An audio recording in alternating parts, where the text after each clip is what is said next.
Game begin.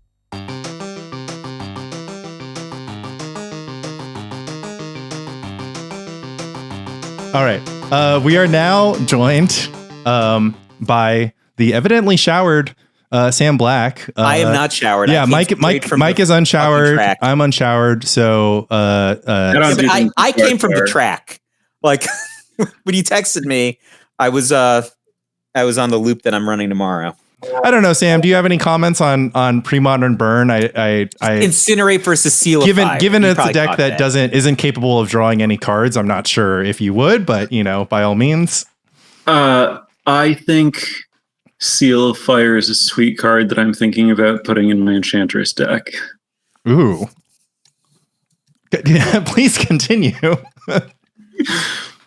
So my latest...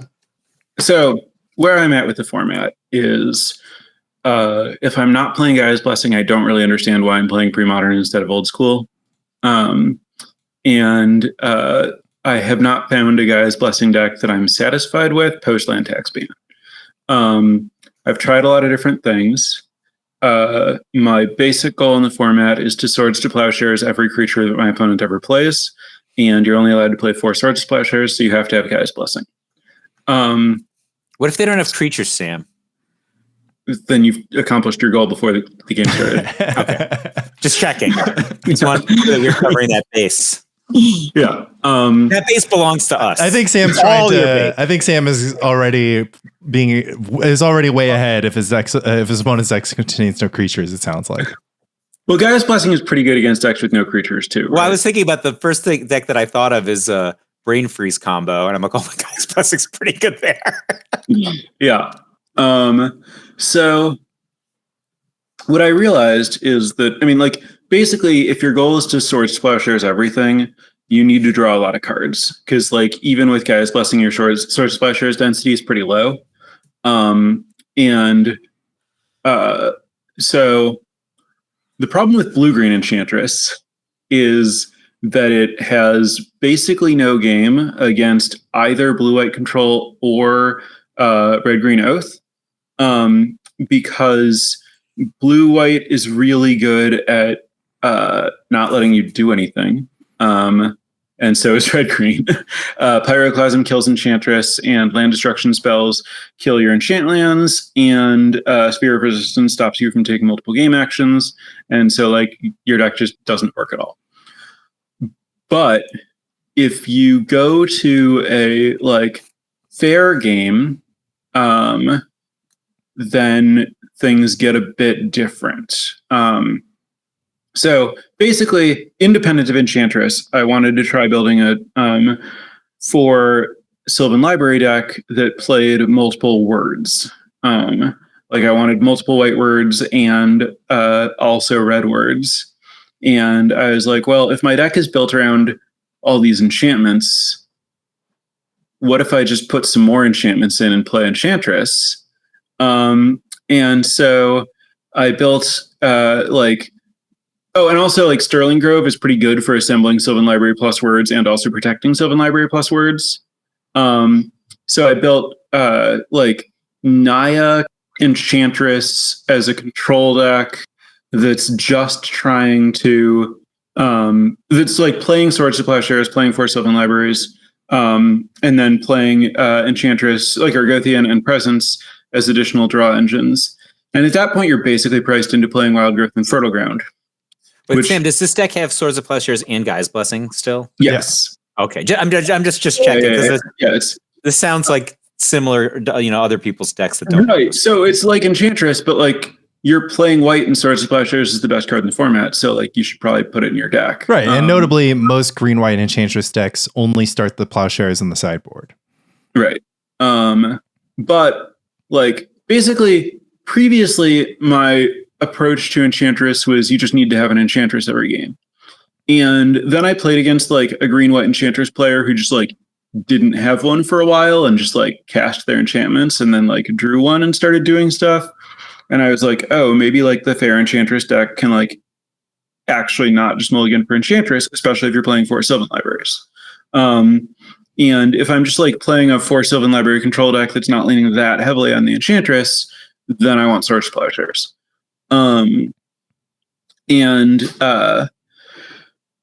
So, and the other thing, of course, is that I'm trying to play 4 Sabo's Webs in the side. And Enchantress doesn't really want to play any lands that are affected by Sabo's Web. So I was like, all right, I have a lot of like good core competencies against red green. Like I draw a lot of extra cards and I can play 4 Sabo's Webs, and I have like Plowshares for their Terravores, and like I have 4 main deck Seal of Cleansings because I'm playing like an interactive Fair Enchantress deck, and so I can like answer their enchantments, and like if they have an Oath, or if I don't have an answer lined up for Oath, I can just not play the Enchantress and like go with my other card advantage and stuff. The problem is the enchant lands are still a pretty big liability. So I'm wondering if I can go from like 20 to 24 lands and go from like 2 explorations to 4 explorations, and then play Seal of Fire as my additional cheap enchantment to like make my enchantresses better. And then that also gives me percentage against Metal Image, which is just like a pretty big problem post sideboard, and helps against like red decks, and a lot like Seal, like 2 damage burn spells kill most creatures. So it like is fine. Like when I'm just a card advantage control deck, it's like a solid interactive spell that cantrips. Yeah. So I mean, I like the direction here effectively. I mean, I think that I also ended up in the same place where you're like being like, oh, let's play blue-green Enchantress so that like we mulligan to Enchantress and we win when we have Enchantress on the battlefield. And it's like, okay, well, that's actually, a little narrow, a little linear, but still feeling very like confused at the green-white Enchantress deck, which wasn't mulliganing to an Enchantress effect. And it wasn't clear what you were doing for the first few turns if you didn't have an Enchantress effect. It was just kind of like, so like, I don't know. Are you supposed to hold Wild Growth? Yeah. It's like play a Wild Growth exploration. It's like, you're like slowly going down. You start with 7 cards and you're slowly going down until you just like have, like, I don't know, 4 mana left, or you just have only mana and explorations. So I was like, just confused about it. I was like, what happens if they just counter your first Enchantress? So Sam, this looks like a green-white Enchantress deck that is particularly bad against red-green Oath. Is that well? He addressed that by saying that we're looking to cut back on the enchant lands to go towards more lands. No, but obviously there's like other edges, right? Like you can Swords of Plowshares, they're Terravore, and then blessing the Swords of Plowshares, and then Swords you of can Plowshares. Sabos with them. But I'm just saying that the link that Lanny sent, that's my hot take. Sure. Yeah, I mean, like obviously Wild Growth and Fertile Ground are incredibly good when your lands aren't getting destroyed and you have enchantresses. So it's very hard to like not play Tell them. Me more. But if you need to beat a deck that is playing a bunch of like destroy target lands, then yes, they're not very good. But what do you see as like the major downgrade from like traditional Enchantress to this Enchantress against Oath? Just the number of enchant lands. Yeah, you went from the traditional green-white doesn't run Fertile Ground under most lists. Would probably because they don't. Yeah, they do not. Huh. Like even before their lands were being destroyed, they weren't playing? Yeah, they just weren't playing. Yeah, they just weren't playing it.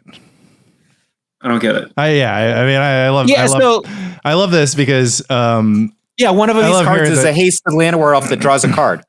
Yeah, but I mean the 2 mana, the one being a paradise, a tree. What's the Utopia tree? Utopia tree. Yeah, one of them's in a Utopia tree with haste. With haste, that draws a card. Yeah, it's slightly worse. Good. No, I mean the Enchantress deck has always just been like. Look on Sam's face is hilarious. He's like, why would they not play that? They can. They certainly can. They just don't. I think that like I look. Every time I talk about Enchantress on the podcast, the Enchantress screw just comes for me, and like I just like continue to just like not understand the deck because like there were I just like feel the hate mail, but there are Enchantress decks running Miri's Guile. And I was just like, I mean, not anymore. I don't think you should blame. I don't know. It goes back and forth in the conversation. Like, I don't know. Some people write just like, I kind of feel like adding back, one or two Miri's Guile to the deck. And I'm just like, what are you talking about? It doesn't do anything. It's just, I still mostly think Sylvan Library is probably better than Miri's Guile. Yeah, no, I 1,000,000,000,000%. I remember this conversation I had with Andrew Cuneo.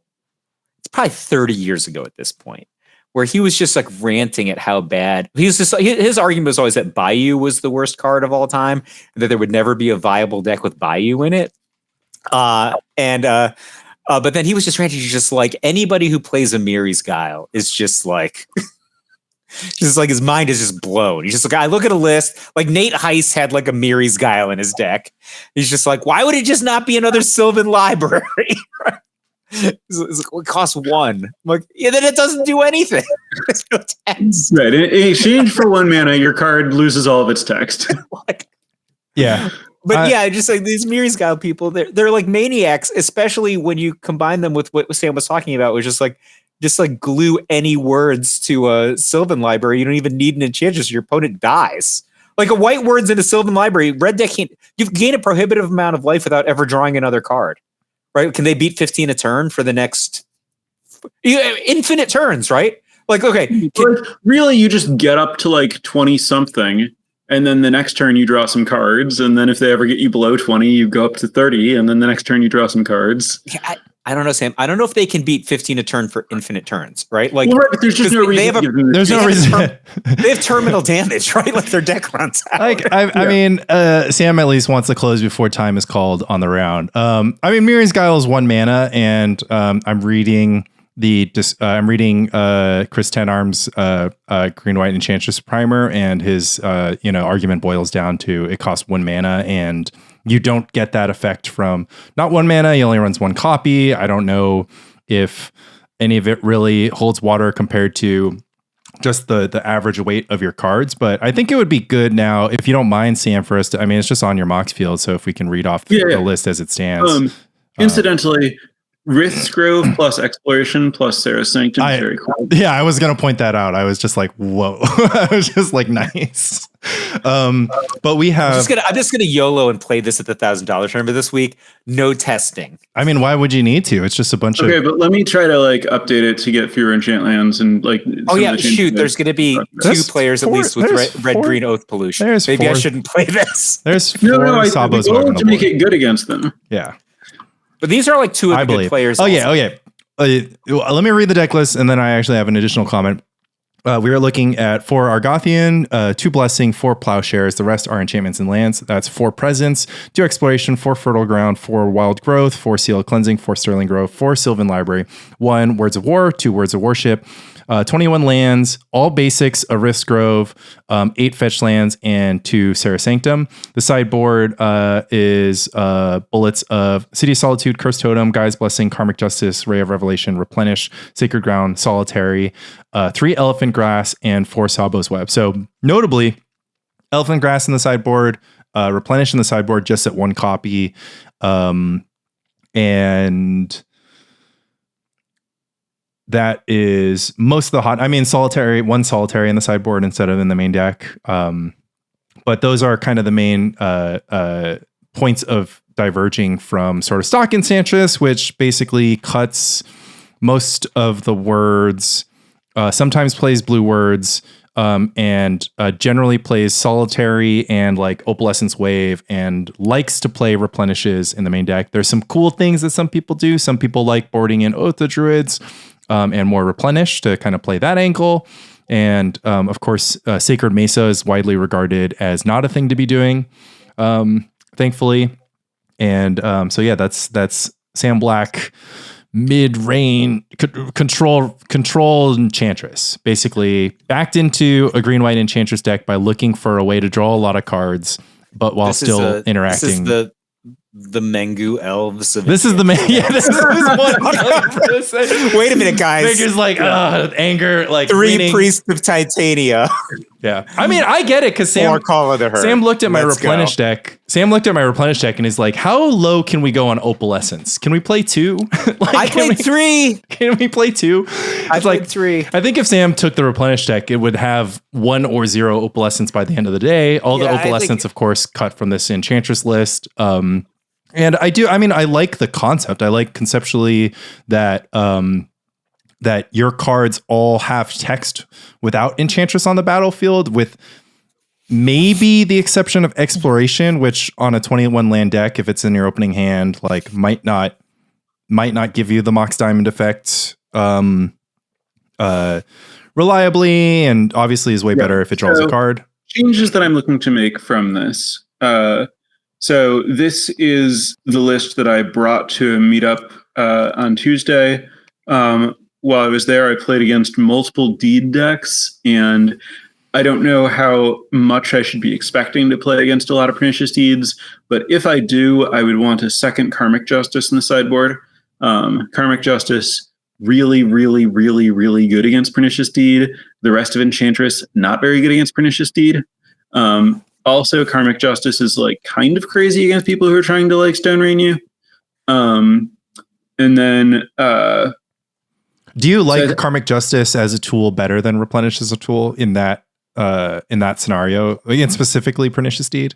I think so. It basically like needles their deed and also turns off all of their other removal.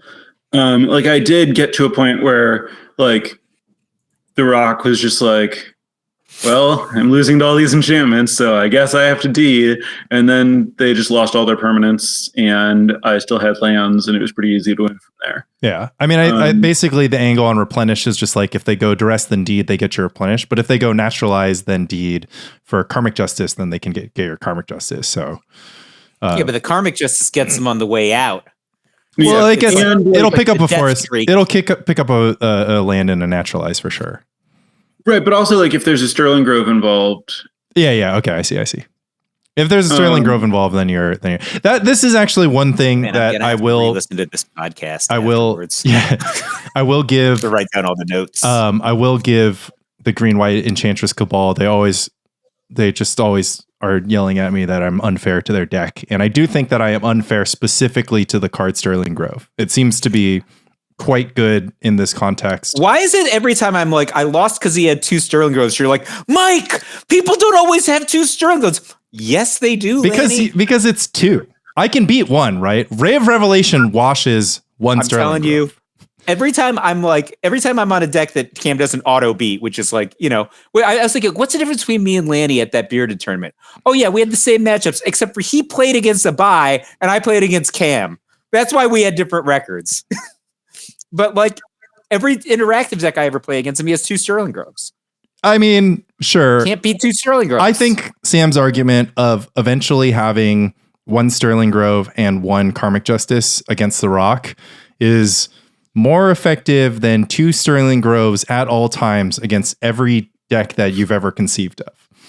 Like, one of them happened. One of them is imaginary. But like I said, Ray of Revelation washes out 1 Sterling Grove. Obviously, it doesn't wash out 2. Pernicious Deed is good against 2 Sterling Groves to some extent. But I assume that the double Sterling Grove player would go get a Karmic Justice instead of having 2 Sterling Groves in play against the Pernicious Deed player. So this is all awesome stuff. So you were in the middle of saying you would like to make changes to the deck, I think. Yeah, so I'm very open to a second Replenish somewhere. 1 main would be fine. Another in the board would also work. I am looking to decrease the number of enchant lands to remove vulnerability. I'm looking to increase the number of lands because, like, I played a game against Oath against Red Green where, like, I just had Sabo's Web in my opening hand but could never cast it. Yeah, that's nice. Nice trump card. Nice. You must have lost the roll. I think there might have been a Mox Diamond involved here. Yeah, I don't remember which one of those it was, but they're the same thing. They're the same thing. Yeah. Losing the roll and your opponent having Mox Diamond is actually management wants you to tell the difference between these two pictures. Yeah. So, basically, I want to go to fewer enchant lands, more lands, which will decrease velocity with enchantresses, but I think I can handle some of that. And then I want to add, like, the trick with Enchantress is always finding like 1 and 2 mana enchantments that do something, which is how people end up with cards like Mirai's Guile. But like, I think that Seal of Fire does more than Mirai's Guile. The problem is that it costs a red. But I think that I'm pretty happy to like increase my number of Rith's Groves if I'm increasing my number of explorations. And I think that I might like cut all the wild growths and leave like 2-ish fertile grounds for mana fixing. Right. It's interesting. Most people have the wild growths and no fertile grounds. Yeah, but most people are most people are not 3 color. Yeah. This is pretty awesome. I'll also take this moment to highlight that I played a casual match on Magic Online and against an Enchantress player. Stop me if you've heard this one, but they started on the full amount of Seize Claim, something Mirage, and Shimmering Mirage, and Carpet of Flowers main deck. What is Seize? Is that like spreading? It's a 1 mana enchanted land as an island. Yeah. And then Mirage is just the two mana one that cycles, right? Or did I name something wrong? So these are spreading seas, right? Yeah, but they don't draw a card. They only draw a card if you have an enchantress. Yeah. Wait, so he enchants your lands to create Carpet of Flowers value? Yes. Did he beat you? No, and I was playing Grotog, which only has islands to be. I was like, this is kind of filthy. I was like, well, it seems to be favored against blue decks off the rip, and then I proceeded to win with my blue deck, and I was like, okay, maybe it doesn't beat every blue deck. Well, so the thing is, like, your carpets are good against them, but you have all these dead cards that just try to turn the lands there. Yeah, well, they kept on. They were like, I got you now. I'm going to turn your City of Brass into an island, and I was like, oh, great. I will now pick the City of Brass up with my gush. Yeah, that's exactly where my head unlock went. It. Right? Can't seize claim a Mox Diamond. But that was pretty interesting. I don't know. So do we have any back to Sam's deck? Do we have any consideration for splashing random cards like Blood Moon or Engineered Plague? Both cards that sometimes are seen in this world. I think if he's already on webs, that seems like a lot of value. Yeah. Cam loves Blood Moon though. Yeah, but I mean, Blood Moon's pretty good against combo decks, right? I could see a Blood Moon. It's not good against Mono Blue Storm. That's true. I wouldn't bring it in there. That's true. But 3 guys. I assume we're talking about a sideboard card. Yeah, exactly. Good point. Wait, this list only has 2 guys blessing. You have 3 guys. There's blessing? one in the sideboard. In the sideboard. I didn't see that. Just in case your opponent's going to counter one of the guys blessing and end counter the second guy's blessing and end. I think this $1,000 tournament could be over indexed on Mono Blue Storm because based on how many cards are sold out at which stores. The only reason that would happen is because they listen to our podcast. Yeah, that's true. The clear market effects of the Spike Colony podcast. I think I sided in the guy's blessing against everyone because I was just like, oh well, I want to draw more of my sideboard cards in the game. It sounds like you didn't. Premodern. I should maximize my guys. Well, your opponents weren't. It sounds like you didn't play against any pressure opponents, right? No, I played a little against like Burn. Yeah, you don't have the third guy's blessing against Burn. I did not board in guys blessing against Burn. Oh, notably, this deck is not an auto win against Burn.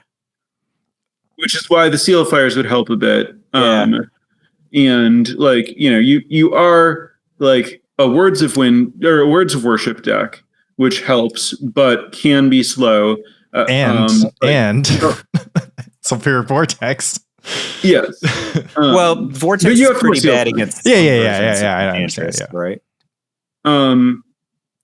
But yeah, like Solitary is definitely very important against Burn. If you expect a lot of burn in your tournament, then you would probably want to move that to the main. Yeah.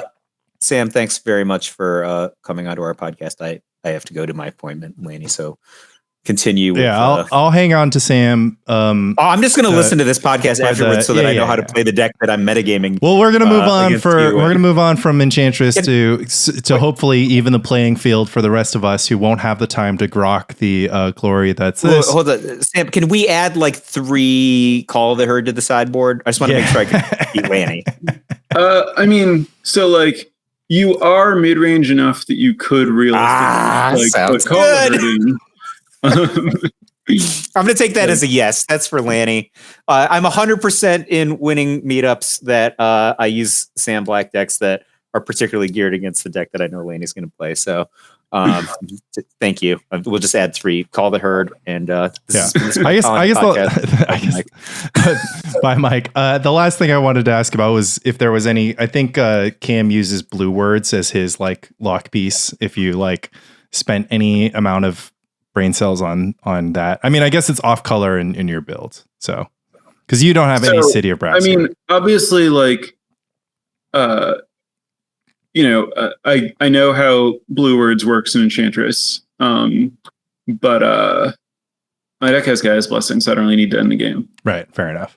I think like I feel like once I'm drawing like N cards a turn, where N is like as many as I don't feel like replacing, I can probably win without like blocking them out officially. Right. Yeah, I think I'd also have to. I mean, Cam's deck has had Mox Diamond, and I was like trying to understand a little bit of the angle that he was cutting off with words. But yeah, I wanted to talk about engines, and I wanted to talk about old school, if that's something if you have time for. Yeah, I mean, I'm always exceptionally down to talk about old school. I don't know if that's like germane to your podcast. No, we've got a lot of crossover with the fans. I think it's something that a lot like if you're let's talk about engines, but if it'll be good for our audience, because one of the things is, like many of our audience maybe, you started playing Premodern and you got into old school. So some people might follow you down that path. And if you've been catching up on the Discord, I guess a bunch of people who used to love Premodern don't love it anymore. So maybe they'll need to go. I mean, those specific individuals are old school players to begin with. So, whatever. But sure. But yeah, if you want to diversify your sources of joy, it's been really cool. I mean, it's been annoying for me because I have to scroll past a bunch of old school decks to get to Premodern ones on your Moxfield, but it's still fine. But I wanted to talk about engines because this was like the thing that had everybody just being like, oh, like let's hear. I'm surprised Mike and I actually haven't unpacked this discussion. And we talked about it a little. So to catch people up, basically one thing that I've commonly said, which is just that one thing I've commonly said on this podcast is you only draw 1 card a turn. And Sam had chimed in and basically said, I never draw 1 card a turn. I will never accept playing a deck that only draws 1 card a turn. And I think basically just going so far in the other direction. And so I at least expanded on that, which is just that like drawing an extra card produces like so much leverage that it often helps you run away with the game, right? So in matches of contemporary Magic, like there's at least a sense that like everything is stapled onto like when you play this draw card, whether it's like virtual or literal. And in games of Premodern, I'll often be like, oh, that was an interesting game, lots of back and forth, but I kind of feel like it was a pretty resounding win for me. And then I like look over at my graveyard and see that there's 3 gushes in there, and I'm just like, yes, like this is why I won the game. Right. So. To me, this is basically like a solved issue in terms of like what bridges the perception gap or whatever here, where like I think the situation is in Premodern, if you want to draw additional cards, which I do, you have to build your deck around some plan to do that. By contrast, in Modern Magic, most decks are really snowbally in ways that just like cards randomly appear incidentally as a result of like most good cards. And so like your like red black aggro deck will have like Blood Tithe Harvester, which makes a blood, which doesn't exactly draw a card but lets you filter, and Fable the Mirror Breaker, which like same situation.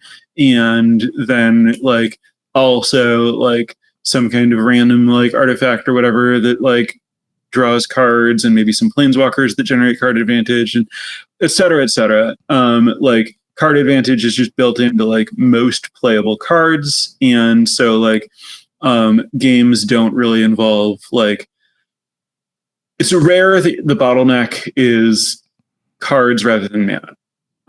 Whereas in Premodern, if you want to draw like that many cards, you have to like stick some kind of engine that you built your deck around to like reach that point.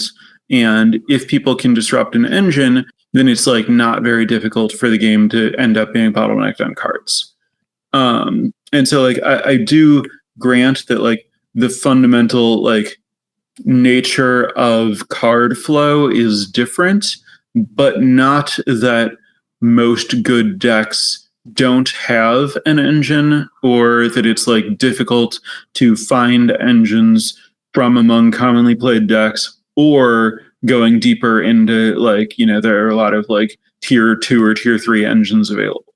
Yeah. I think when you one thing that some people would disagree with is the concept that a card like Gush is an engine, or like, you know, Skeletal Scrying was on your list, right, as an engine. But I think when you said that, that kind of broadened my understanding of how to look at, look at this concept of card advantage, because we talked at length about Burn, and one of my favorite cards in Burn is, of course, Sulfuric Vortex, which I've grown to see as an engine. I'm just like, well, this is just a Howling Mine, except for like all of my... Same with Curse Scroll. Yeah, Curse Scroll. Yeah, it's a great example. And so that, like, I definitely agree that the kind of ending place here is not particularly interesting, because you should still just play Magic and play, try to generate advantages with your cards, and use them in a way that's card advantageous to you.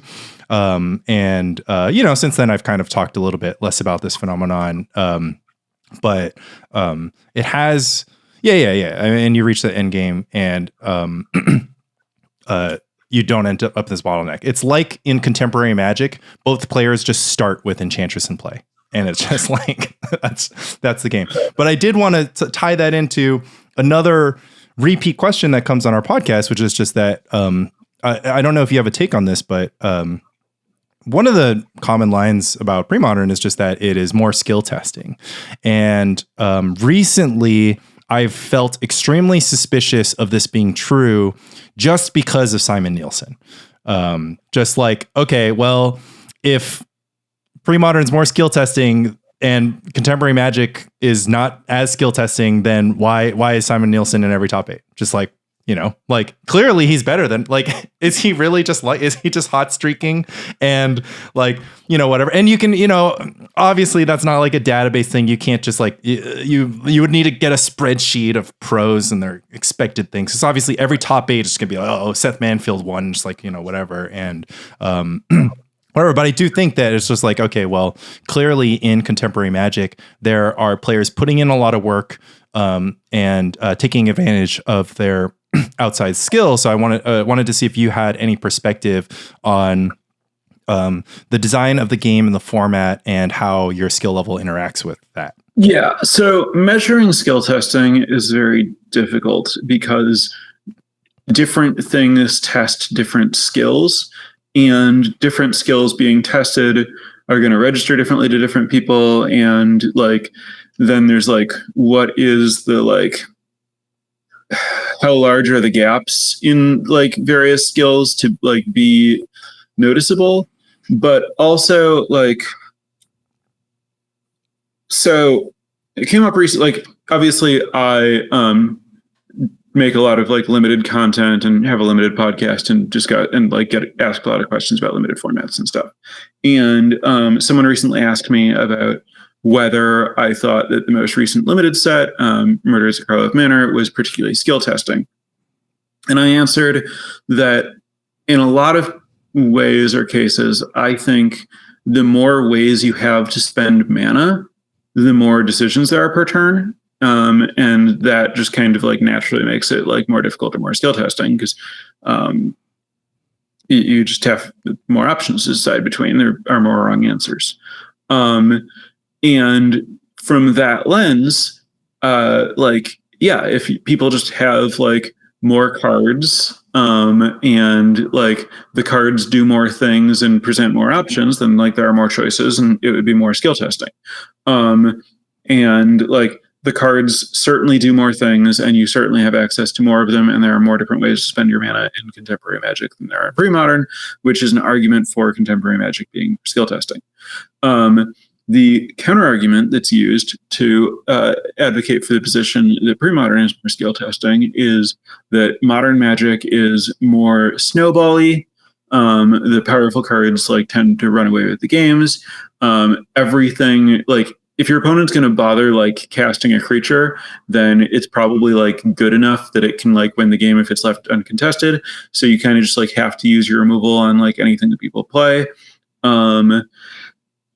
Which kind of takes an option away from you, right? It removes a little bit. Right, but I mean, like, I wouldn't say that it's like strictly true that you have to kill everything, and you often have like multiple options about like how to kill things, and like you can just like the choice about like, okay, my opponent played a creature and it's really bad for me if this creature hits me. I can either use a removal spell on their creature or I can play my own creature that profitably blocks it. Like, is it better to play the creature that profitably blocks it to try to like turn momentum and change so that now they have to deal with my creature?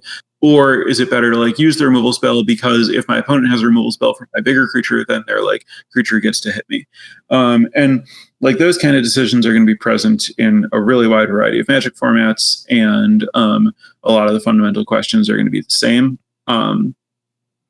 So I don't know. I mean, like I think all constructed Magic, like knowing your matchups and having a plan and understanding sideboarding and knowing like which cards like you're mulliganing for, just like which matters, like is gonna matter a lot. And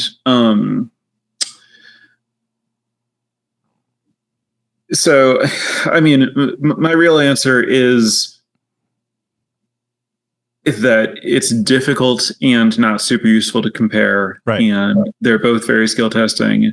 Well, so then my follow-up question is just that: where do you find where does Sam Black find the most joy in where do you see, because you play basically as much competitive Magic as you can, or not competitive, sorry, you play as much Magic as you can. Sorry. Paper specifically. Clearly, paper Magic as you can. And sometimes that might mean that you go to an RCQ, or sometimes that might mean you qualified for the RC and you're playing a constructed format. So do you feel like joy has been like removed from your experience of Magic as a result of snowbally gameplay, or have you like looked for places where? So my most important take on all of this is that basically for me, any Magic format is more fun the more I play it. There's like a certain point where like if you're not trying new stuff, it can get repetitive or whatever. But for the most part, the more you play either a constructed or a limited format, the better understanding you have for the depth and nuance that exists there, and the more context you have for every decision that you make, both like in gameplay and deck building and deck selection and whatever else. And so for me, like, I wouldn't have a lot of fun right now playing like Modern or Pioneer because I don't play a lot of them, and I'd have to just like look at which decks are played a lot and pick up one of them like kind of blind or just based on like, oh, it looks like this deck does some good stuff. Whereas if I'd been playing the format a bunch, I would be like, okay, I'm expecting more of this deck this week. I know that implies all these other things about which decks are going to be relatively how successful compared to this like baseline that I've built up from all the playing that I've done recently about like how all the matchups break down. And if this deck is doing well, then these decks will be more popular, these decks will be less popular. So this would be a good deck, but I should change this sideboard thing to have like this card to account for this deck, the deck that I'm choosing now is bad against. And I know that this is going to lead to like a structural vulnerability against this archetype, but I have a really good plan for that I've like tested a bunch. And I know that if I like use these cards in this way, then I can like salvage the matchup. And you just like start to have all these ideas about how everything fits together and how you can navigate like the like factors in the format that you just like don't have if you're not like pretty engaged with like that format. Right. So for the most part, I mean, what I'm hearing is that you are less likely to be the kind of person who's just like, oh, Fable's bullshit, or One Ring is bullshit, or I don't want to play against you know, I don't know, whatever the thing of the week is, unless maybe it's like a super outlier, you know, like obviously Tybalt's tricky or whatever. I mean, there are definitely decks where I find their play patterns less fun, and in general I prefer to like, you know, play a format where there's like a deck that like I built that like is competitive, or a deck that like I've worked on and changed something meaningful about. And in a format where like I just can't find like a unique angle and it's like not just solved, but like genuinely correctly solved. Like you should play one of these two decks, full stop. There's like no wiggle room here. That format's not going to be very interesting to me, but I also think that's very rare. Right. And I guess this isn't like useful. I mean, I'm curious to hear your perspective when it comes to the vintage cube list on Magic Online.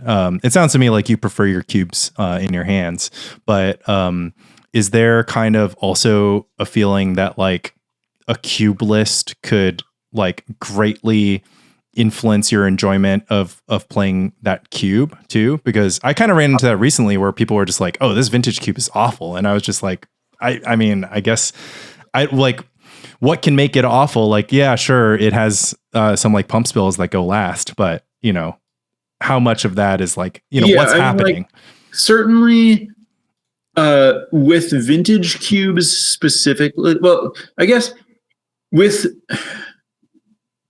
the cubes that bother me mostly aren't all that much less fun to play. It's just when they're clearly failing at their own design. It's just like, right. Okay. I would rather play a card that was built by someone who had a better, or play like just. I see. Yeah. Why does this look like it's an aesthetic issue? Yeah. I love that. It's just like you're just like, come on, like it's not how is this still in the pack? It's how is this in the pack? Yes. How did this ever get here? Yeah. Why are we in a place where we're looking at this card instead of a card that would be interesting in this slot?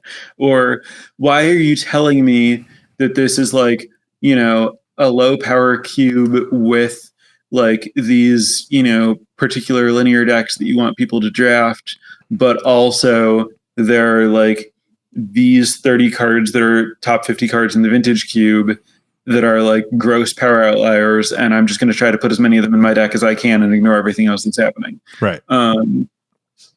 Which actually I will, I mean, I don't know. I don't have a qualified statement on this. I did like feel like this last vintage cube iteration felt less, I mean, it felt like I was in two pockets of the world. Like one pocket of the world where it was like, okay, well, I can get Flash Atraxa in most of my games, so I'm just going to do that. But then like plenty of times I was just like, I'm just going to play black and green cards that are like, you know, average. They're black and green cards, and like that got me there. So I kind of felt like this cube had that balance. I also, you know, for the listeners who hadn't caught up with it yet, Sam and BK had some nice talk about Cruel Ultimatum existing in the in the current. So contemporary Magic, they're just doing this thing where they just put random cards in boosters, and one of them's Cruel Ultimatum. It's like the rest of the set, the rest of your booster pack is like a booster pack. It's got some 2-mana 2/2s, some 4-mana uncommon that synergizes with the rest, and then it's got Cruel Ultimatum and Oko, yeah, and Mana Drain. Obviously, Mana Drain is not too crazy and limited, but it is awesome for your wallet. There's been some discourse about whether or not that's a good thing or a bad thing. I thought I was super interested. I was like, does BK just like want to play Invasion Block Draft like forever, or like I don't know. I guess it's interesting to me because it's not like the new sets are cube, but like they can give you that cube moment, and I think that was sort of what you were talking about, which is just like if you're going to draft it 10 times, at some point or 100 times, at some point you're just going to be like, like Kamigawa draft. It was just kind of like, I got my Oath of 2/2s and I've got my, thing, and I'm just going to play the card. I know what cards are good and like whatever. And then, randomly getting Cruel Ultimatum all of a sudden gives you a draft experience that's different. And we're drafting way more thanks to digital drafting. So.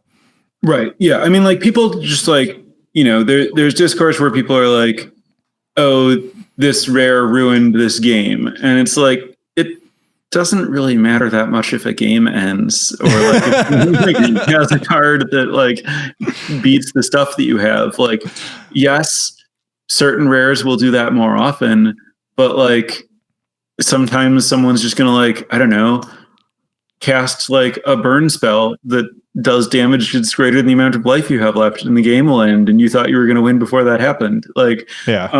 I mean, I'd rather lose to friggin' Cruel Ultimatum than GT or Pack Rat. So sure, but like, yeah. So so yes, and I think that matters. Specifically, I think that like, so that's what I said is like, Cruel Ultimatum is its primary function isn't true in games. It's to like inspire dreams and get you to like draft a different deck than you would. And BK was like, well, I didn't really have to go out of my way to play this. Like I just opened it and sealed and had stuff that made treasures, so it was easy to cast.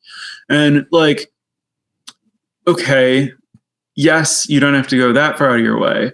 But if the draft format gets to the point where everyone is just like, okay, I either want to be like aggro green-white mounts or aggro red-black mercenaries, and then you open Cruel Ultimatum, you're going to be like, I guess I could play this in my aggro red-black mercenaries deck and play some treasures, but that's not the optimal Cruel Ultimatum deck. And maybe it's worth trying to like play some cards that'll slow the game down or give me some more card selection so that I can cast this Cruel Ultimatum as much as possible, either because I think I'll win more games that way or because I think casting Cruel Ultimatum is sweet. Like rares are kind of necessary to make it not correct to just like force the same archetype every time once you've figured out like which commons are the best. And yeah, GT is particularly egregious because it doesn't change anything about how you should draft your deck, and like it just increases your win rate when you draw it. But like any strong rare that like, I don't care if it's difficult to do. I just care that it makes me do something that's different than like what my default algorithm was going to be before I opened it. And I think that like it's not hard for Cruel Ultimatum to do that. Yeah. I am reminded, I wish I kind of had more. I was like just thinking about this the other day, but I forget why I was thinking about it. I was thinking about the blue black deck in Strixhaven. But I just like don't know what inspired the thought, but I just like remember it's like, oh yeah, the blue black deck was just so cool. For people who didn't draft Strixhaven was effectively a guild set based on enemy colored pairs. So in that metagame, you would think that there's 5 decks, but there was a secret 6 deck, which is just like a blue black deck with cards. But I just forgot why that was important. Plus there were multicolor decks. Yeah, true. I just like forgot why that was interesting. I was like, there's something related to Premodern in here, but I completely lost it. But at least one nice thing about it was that it just gave you something that wasn't prescribed to do. But I think we should definitely move on to old school, because I've been super curious about just like how that all started for you, how you've been making that happen. Because obviously one of the big things about old school is that it's just hard to get. No one plays it. Yeah. Yeah. So, and then of course in the Premodern panel that Phil Wynn published, you were just like, try old school, guys. Like, if you like Premodern, you should try old school. So I would love to give you a platform to talk to me a little bit about what's going on with you in old school. Yeah. So to start, I'm really old. Like, I think a lot of people like Premodern because they kind of like got into Magic sometime in the Premodern era. And so they have like, memories from childhood or their first experiences with Magic that like use Premodern cards. And so they're like, oh, this is sweet. It lets me like remember like the joy that I first had playing Magic or whatever. And, I started in like May of 94, sometime around when like the Dark came out.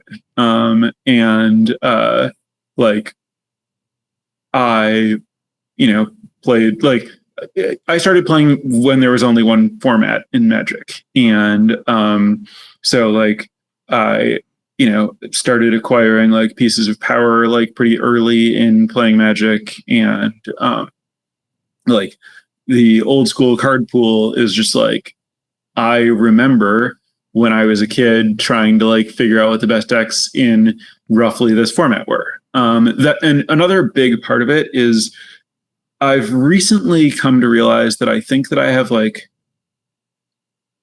way more memories of childhood than most people do.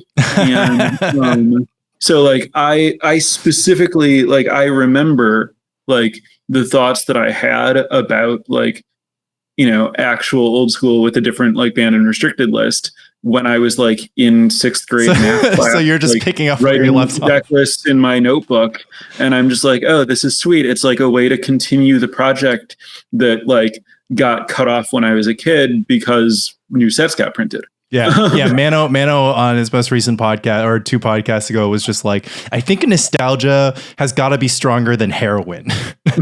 And just like, that's insane. But it does sound to me like the nostalgia is really hitting you here. But so how are you finding playmates? Well, so, okay. So, I mean, you asked, I'm going to, keep going. Table that question to answer your previous questions. Yeah.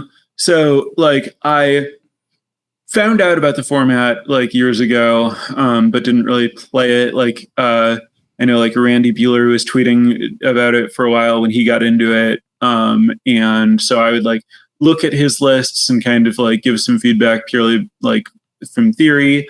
And I like put a little bit of thought into like, oh, I wonder like what deck I would build in this format, but I didn't want to bother like looking through my collection for the cards because I didn't know anyone else who was playing.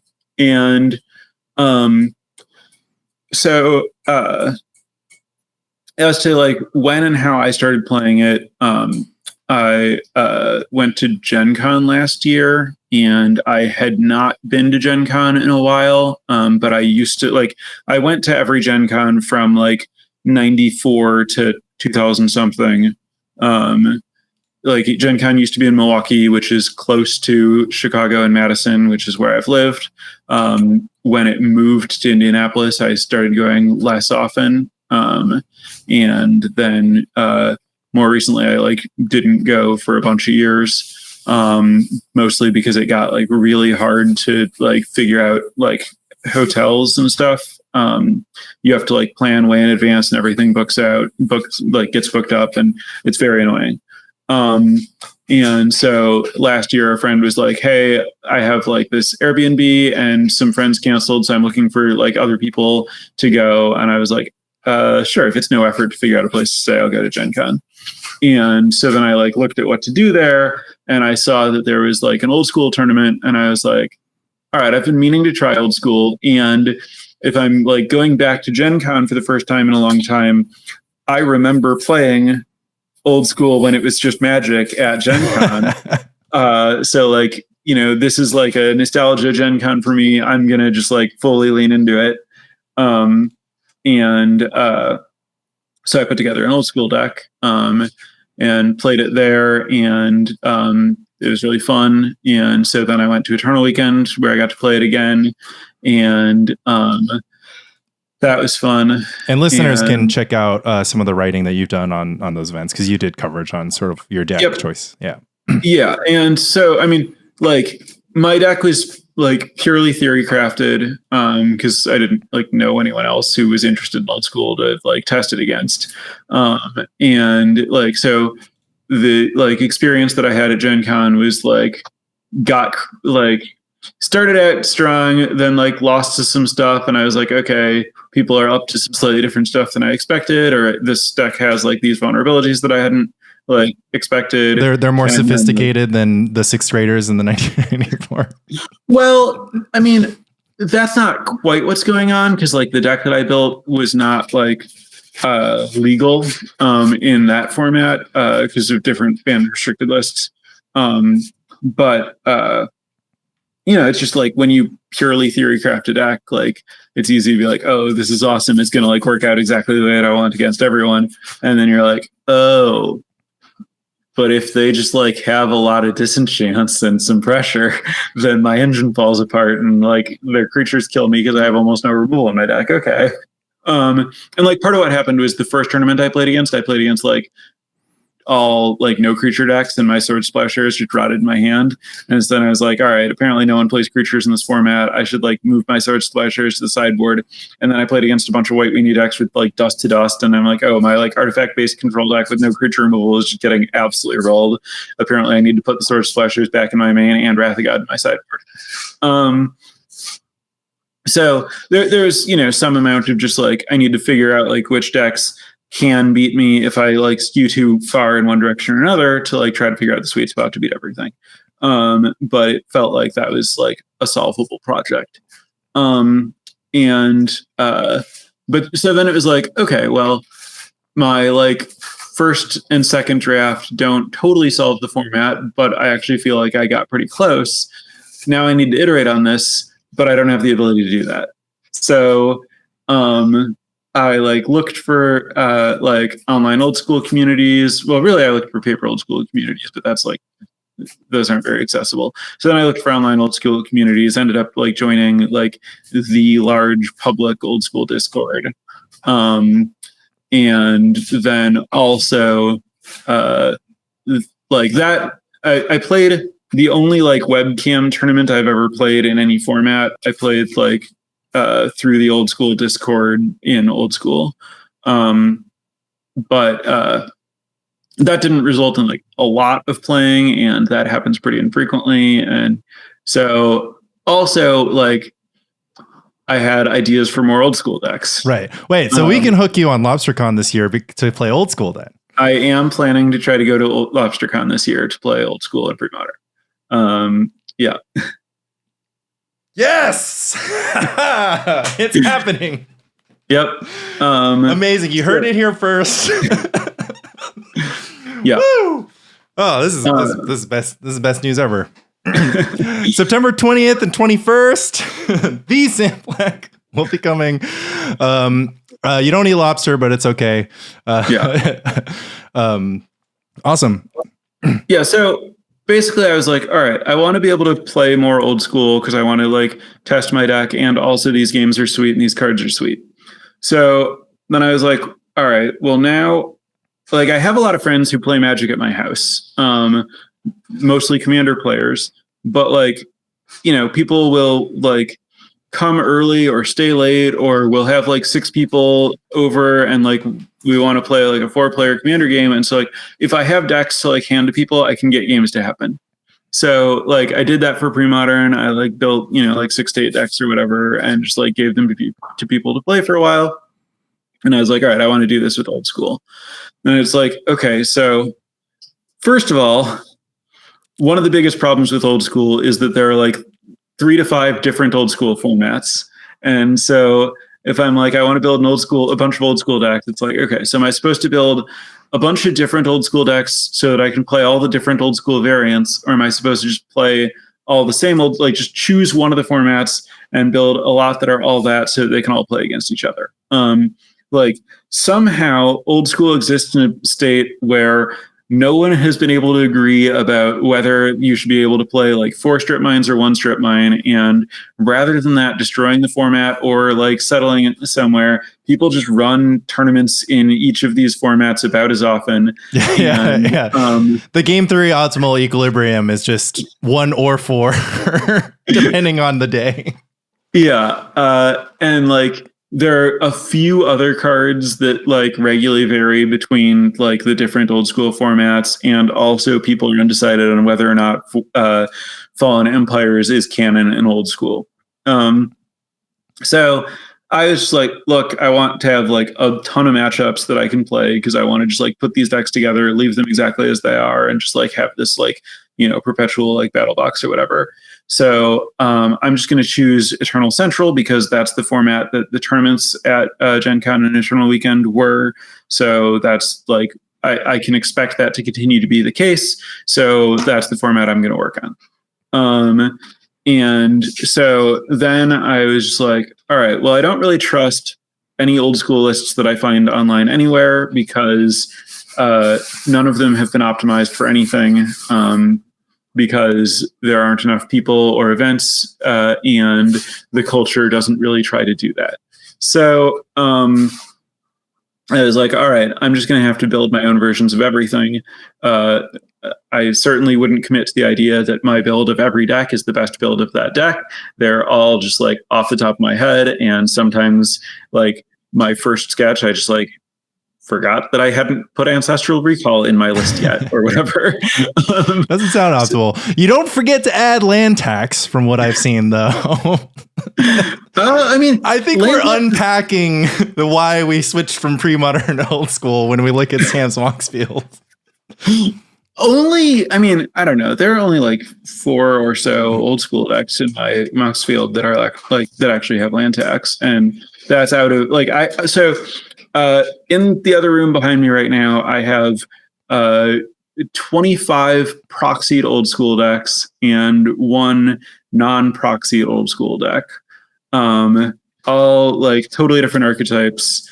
And they have been like remarkably like interesting and balanced to play against each other. The format is like really skill testing in weird ways, and also just like the gameplay is really different than other formats. It's like kind of jarring how just weird like concepts like tempo are, because the format is defined by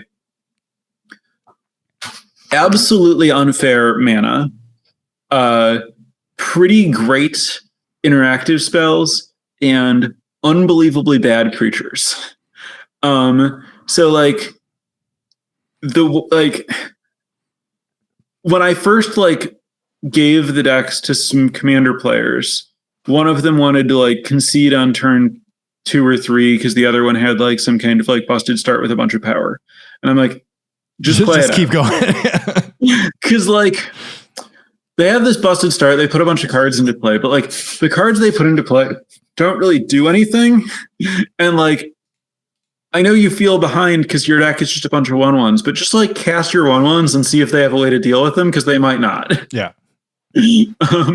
Like Goblins has been one of the like serious overperformers from the decks that I built. And the thing about old school Goblins is that the creatures are not like pre-modern Goblins. Yeah.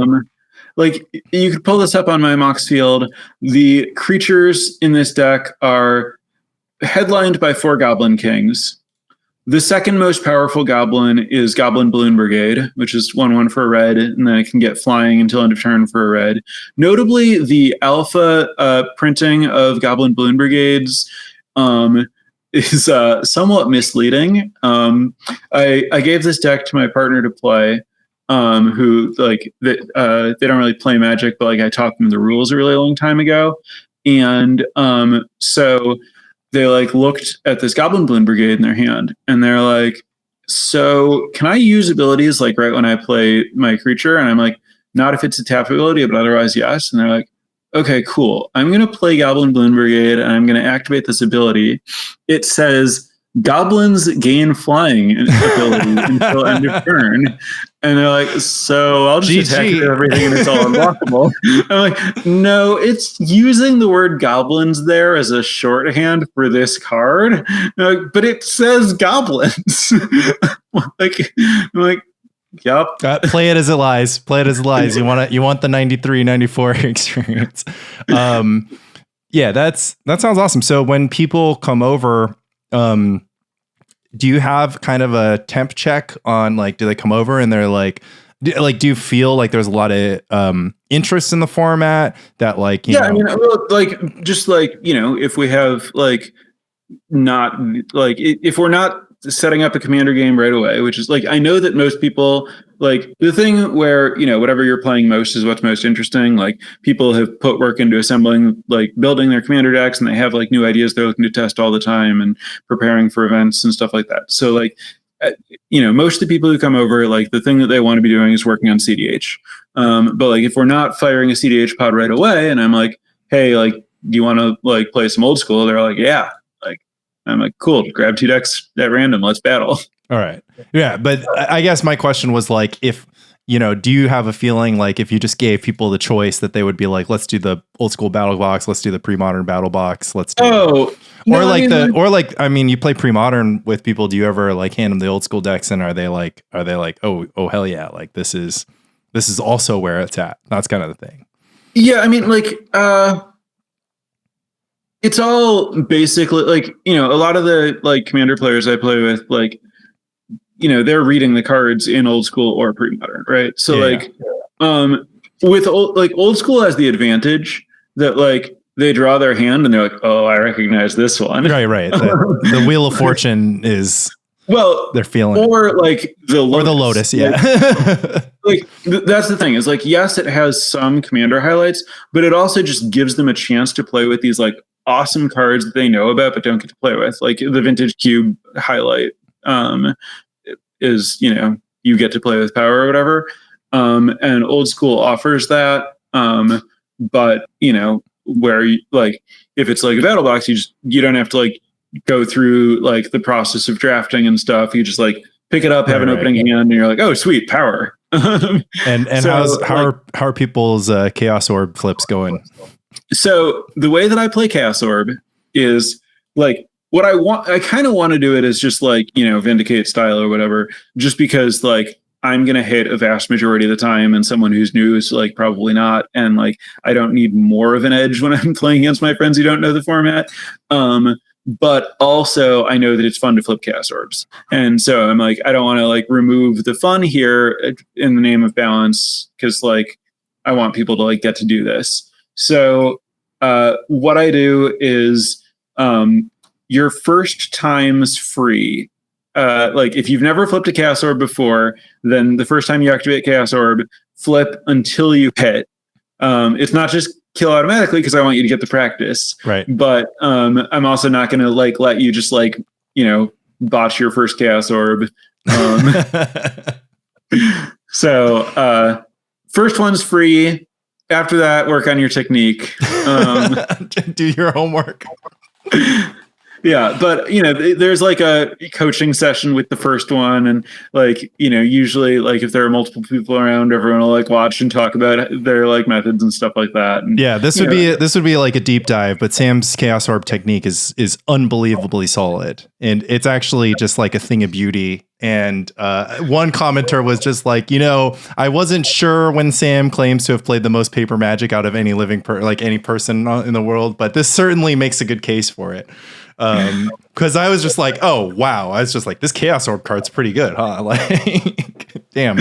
Yeah, I mean, and I don't think I have the best Chaos Orb technique in the world, right? Like there are people who play a lot of old school. There are people who played endless amounts of like 5-color when that was a thing, and like there are people who can just like pick up Chaos Orb, like flick it, like you know, like it's nothing, and just you're a little scientific, but you sort of you lack a little bit of the panache in your orb flip. But I mean, to also add a little background to this, at the last, I think this was the last LobsterCon where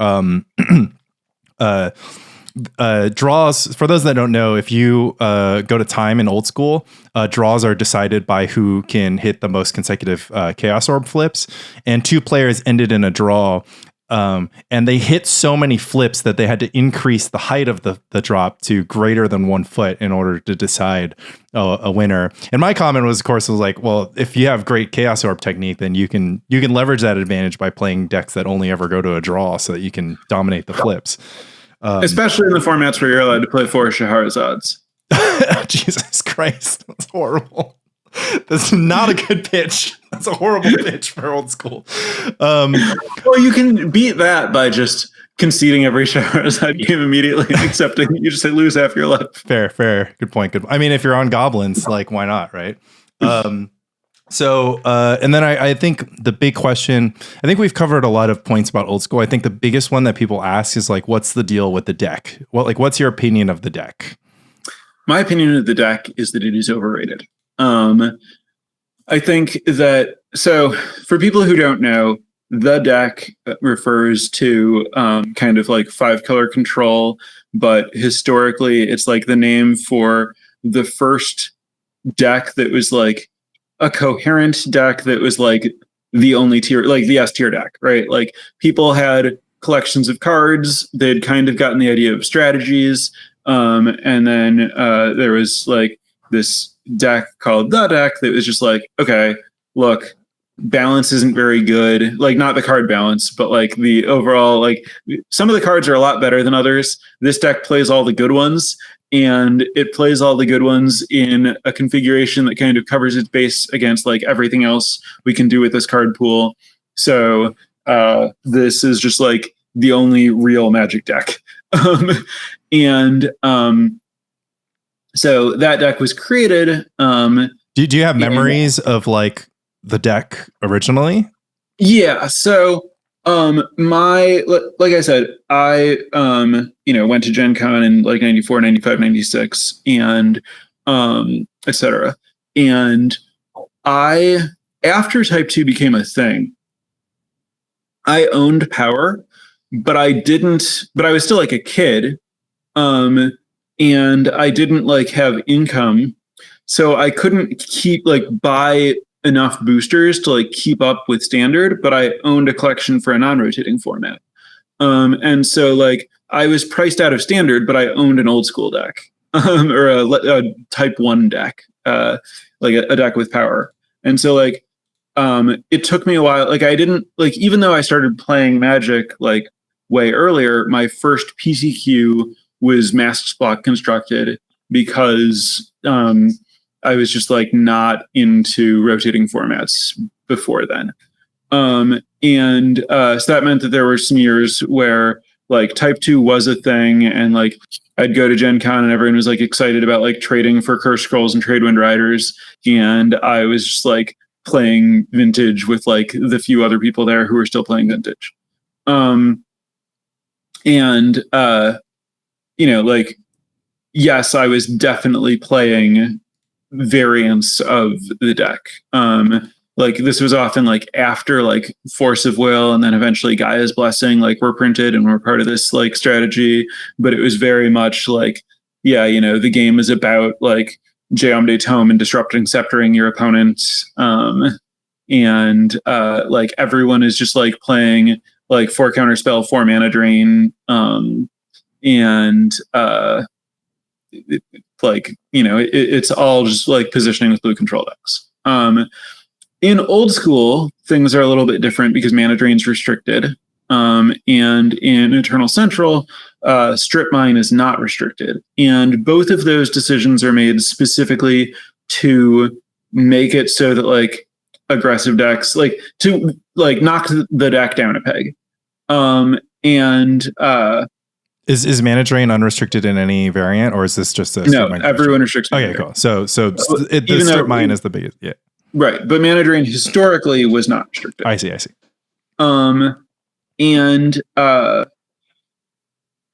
So those things I think do matter, but also to me the big thing is Ivory Tower was restricted and isn't restricted in any of the old school formats, and also isn't widely played. But Ivory Tower Sylvan Library is a much better card advantage engine than Jam Tome. But the deck isn't about that. The deck is about Jam Tome. So I'm like, well, first of all, the format's structured in such a way that the aggressive decks can actually meaningfully pressure the deck. And second, I don't know that the deck is the best control deck. Right. Then like there are also some like kind of like weird different like combo decks and prison decks and stuff that I think have interesting matchups against the deck. So like Goblins just plays like a bunch of Blood Moons and Strip Mines and Shatter Storms, and it's like, yeah, you can just kill their, like, you can just stop their deck from functioning, and like while like, you get in for one in the air. Yeah, or on the ground. It doesn't really matter. Doesn't matter, but we're putting all the goblins in the balloon though. And then like Energy Flux is a pretty messed up card. So like Temur Land Destruction has done pretty well by just like playing Energy Flux against all these like decks with a million artifacts. And then having like, you know, Strip Mine, Stone Rain, and Ice Storm. And then like I'm not sure like how overall I think like the deck plays against like Stasis, and like there are a few like this is actually pretty similar to Premodern, where like people refuse to play the deck that beats the deck. Well, no, what I was going to say is like my approach to deck building is to like find a card advantage engine and build around it. And like I go deeper than other people do on like finding those. So I have like a greed deck that's basically just like an old school take on like Necro deck from the time from like, you know, after Necro was printed. But like you just like have Drain Life and Ivory Tower as a life gain engine to fuel your greed. And like Ivory Tower Greed is kind of like, you know, better than Ivory Tower Necro because you can like get your card immediately off greed. And so you can like be like, go, okay, now on your turn, I'll draw from 7 cards up to 10 cards. Right. Now in my upkeep, I'll draw up to 13 cards. Now I'll resolve my Ivory Tower trigger. And then I have like a blue-green Sinbad deck. Yeah, Premodern players actually know about Sinbad because somebody put it in their replenish sideboard for Euros and made top 8. So interesting. Okay. Yeah, so like this deck just plays 4 Sinbads and 4 Sylvan Libraries, and then 26 lands because you get to play a bunch of utility lands because you can play Mishra's Factory, Maze of Ith, and Strip Mine.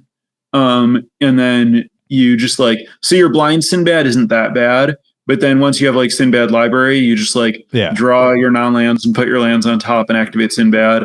And then if you have like a non-land that you don't care very much about, you can like mill it with Sinbad to get deeper with Library. Do you have to play Twister in this deck, your Twister regrowth situation, or? Yeah. Yep. Okay.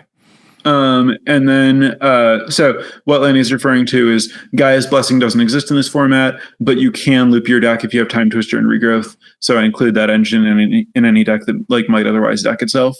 And then, of course, this deck is also playing Ivory Tower. So you have like the Ivory Tower Sylvan engine and the Sinbad Sylvan engine. So like this deck, you know, if you stick an Ivory, like if you basically like the deck has like no good plan against a resolved Sylvan Library that they can't, like if they don't have the disenchant, like you just run away with the game against them. Like they do play 4 disenchants and 4 counter spells, but like it's really, I mean, like there are no free counters and Moxes exist, so it's very easy to like play a turn 1 Sylvan before they can like have a counter for it, and then like, you know, that you have as many Sylvans as they have disenchants, and if you find your first Sylvan will get you close to the next 4. 3. Yeah. And of course, you'll just twist a regrowth so that you can you can cast 10 Sylvans if you want. Right. So like the deck functions by burying people in card advantage, but it just doesn't have like it has a functional like card advantage engine, but not like the strongest one in the format. And then there are also decks like the like or the Black Vice Underworld Dreams deck that specifically tries to like punish, oh, you're trying to play a control deck with a bunch of cards in your hand. Apparently not everyone was doing this, but like my deck just has Hurkyl's Recalls. So you just go like, all right, you've built up like this pile of like artifacts, end of your turn, Hurkyl's Recall, bounce them all. Now I have Underworld Dreams in play and you have like 13 cards in your hand and I'm going to cast Winds of Change and you're going to take 13 damage. And also now you don't have your Moxes and stuff anymore. See, I will have to stop you there because I don't think it's that unusual that people didn't see Hurkyl's Recall, Winds of Change, Underworld Dreams. That might be No, I'm certainly not suggesting that that's new, but I was basically, or it's like not common. I was surprised to find that Hurkyl's Recall was not a universal inclusion in the Underworld Dreams. Okay, I see. I mean, I'm fascinated by this. I'm certainly count myself amongst the people that won't be able to play the format unless, of course, we're living in a proxy-friendly world or, Manalakis. If you wanna lend me something, I'm in. Like Sam Black has sold me on this. So if you trust your good friend. So the proxy issue in Old School is kind of interesting. Like, obviously, the format is just unplayable by a larger audience if you don't allow proxies. Like, there simply aren't enough of these cards, and you're never going to get new people playing Old School if you don't allow proxies. There's like a theoretical limit to how many players can even be at an Old School tournament. Yes. So a lot of like, there's a substantial portion of the Old School base that just like, they want to play Old School and they don't own Power and they're good with that. And they don't want to play events with proxies. They just want to play against like other people who also don't own Power. And they're just playing like bad decks against each other in a format where you're allowed to play good decks. Almost as Garfield intended. Yeah. Then,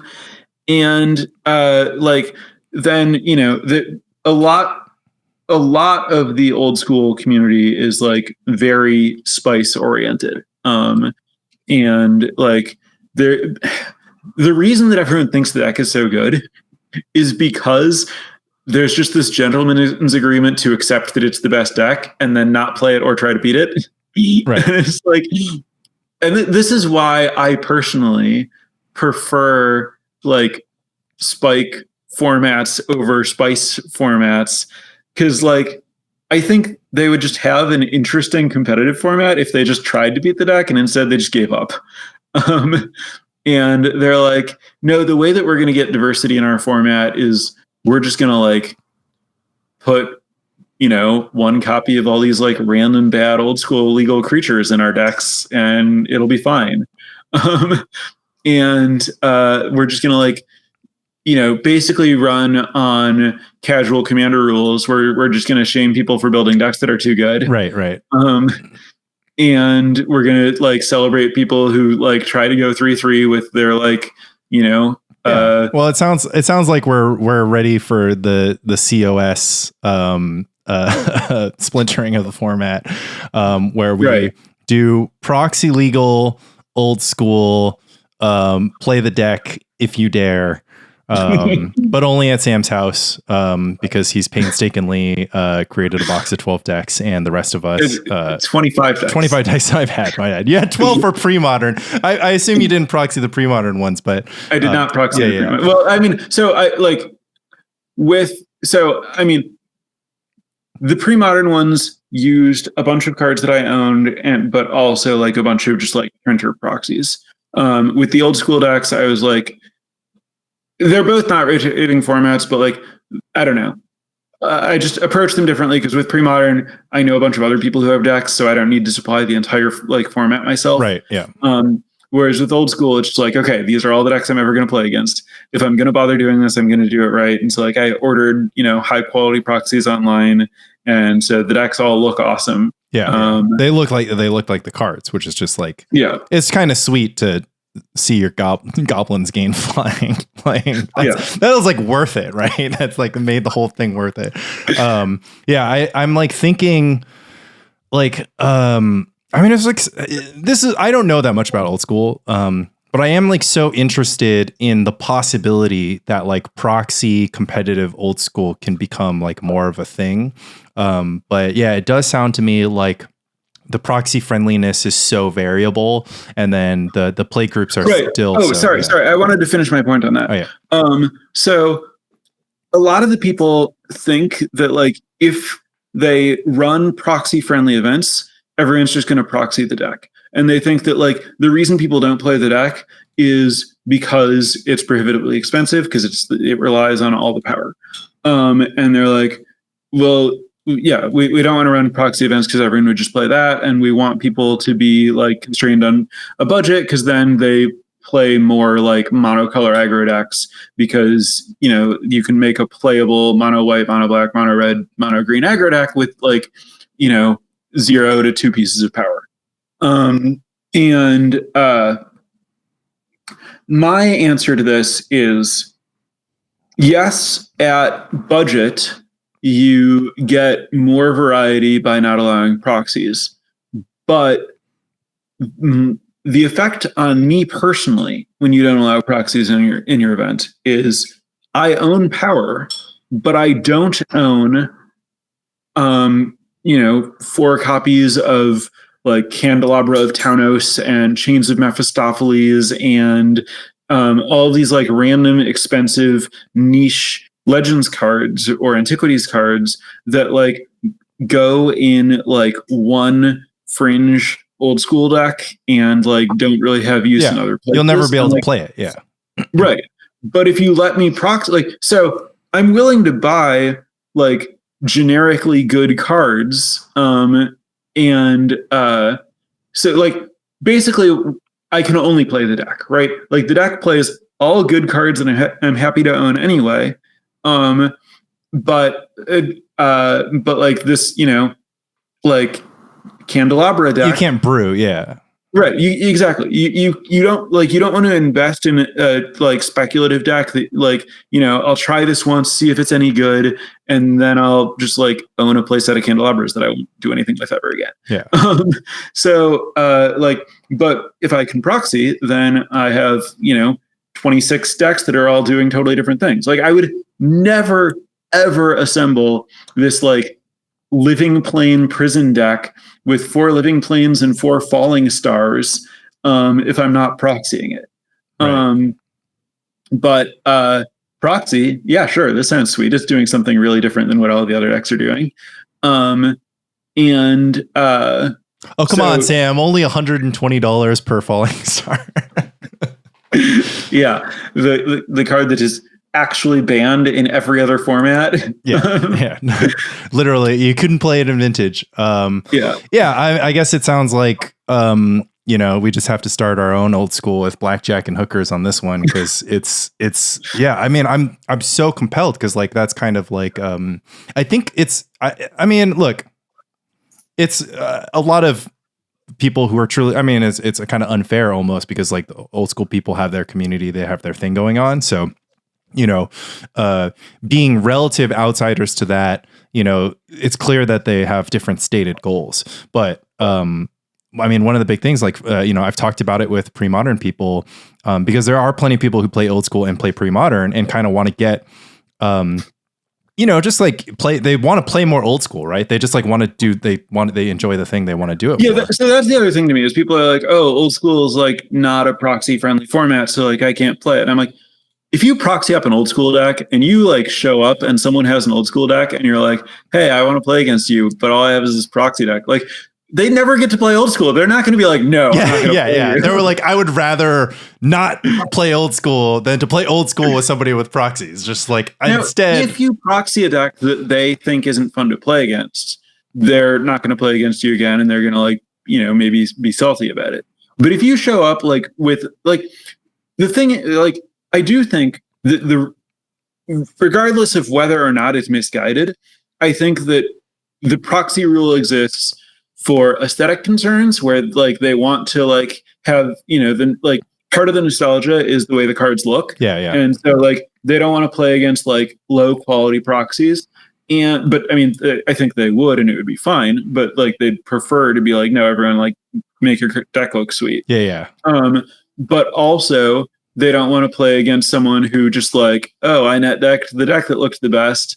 They want you to like show up with something like sweet and clever. Yeah, but if you have a high quality proxy of a deck that is clever, I can't imagine any old school player being like, no, I need you to like buy those falling stars. Yeah, yeah. No, that's a good point. I mean, I think and that's the case too, where it's just kind of like you know, these communities are just playing at meetups. And like, right. I totally certainly if there's like an event, like a tournament that says it's no proxy, I'm not saying you should just roll up with a proxy. Right. Exactly. But yeah. But at the meetup, it's just like, you know, I assume that they want to have, you know, they want to maximize on joy.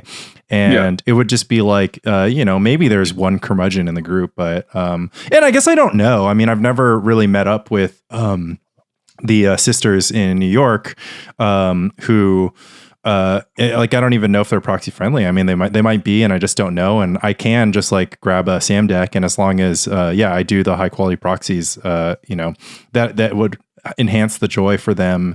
And, you know, Sonny ran I mean, I guess I don't know for sure, but I assume that his last brewery event was proxy friendly. So there could be some headway here, but, I mean, I'm like so in, like I'm just keep on clicking on these decks, and I'm just like, I was just like, oh, Winds of Change, like what, like Winds of Change, land tax. That's like that's right. So for anyone who doesn't know, my Moxfield is like a pretty good source of decks. In my biased opinion, I have like 209 decks on Moxfield, according to this parentheses number after my decks, across a variety of formats.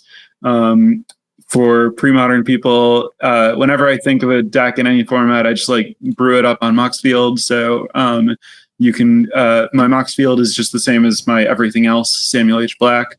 So you can just like search for the Samuel H. Black user on Moxfield and go scout every pre-modern deck I'm thinking about. And you can also look through my entire old school gauntlet.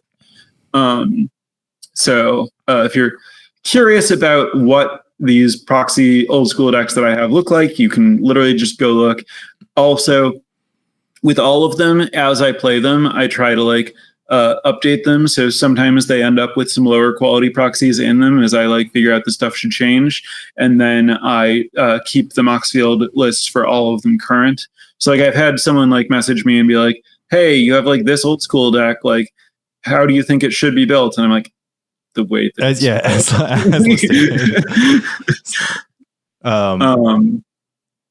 yeah, I mean, this is awesome. There's goblins in here. I mean, come on, like how, like, and apparently it's apparently this goblins deck is overperforming.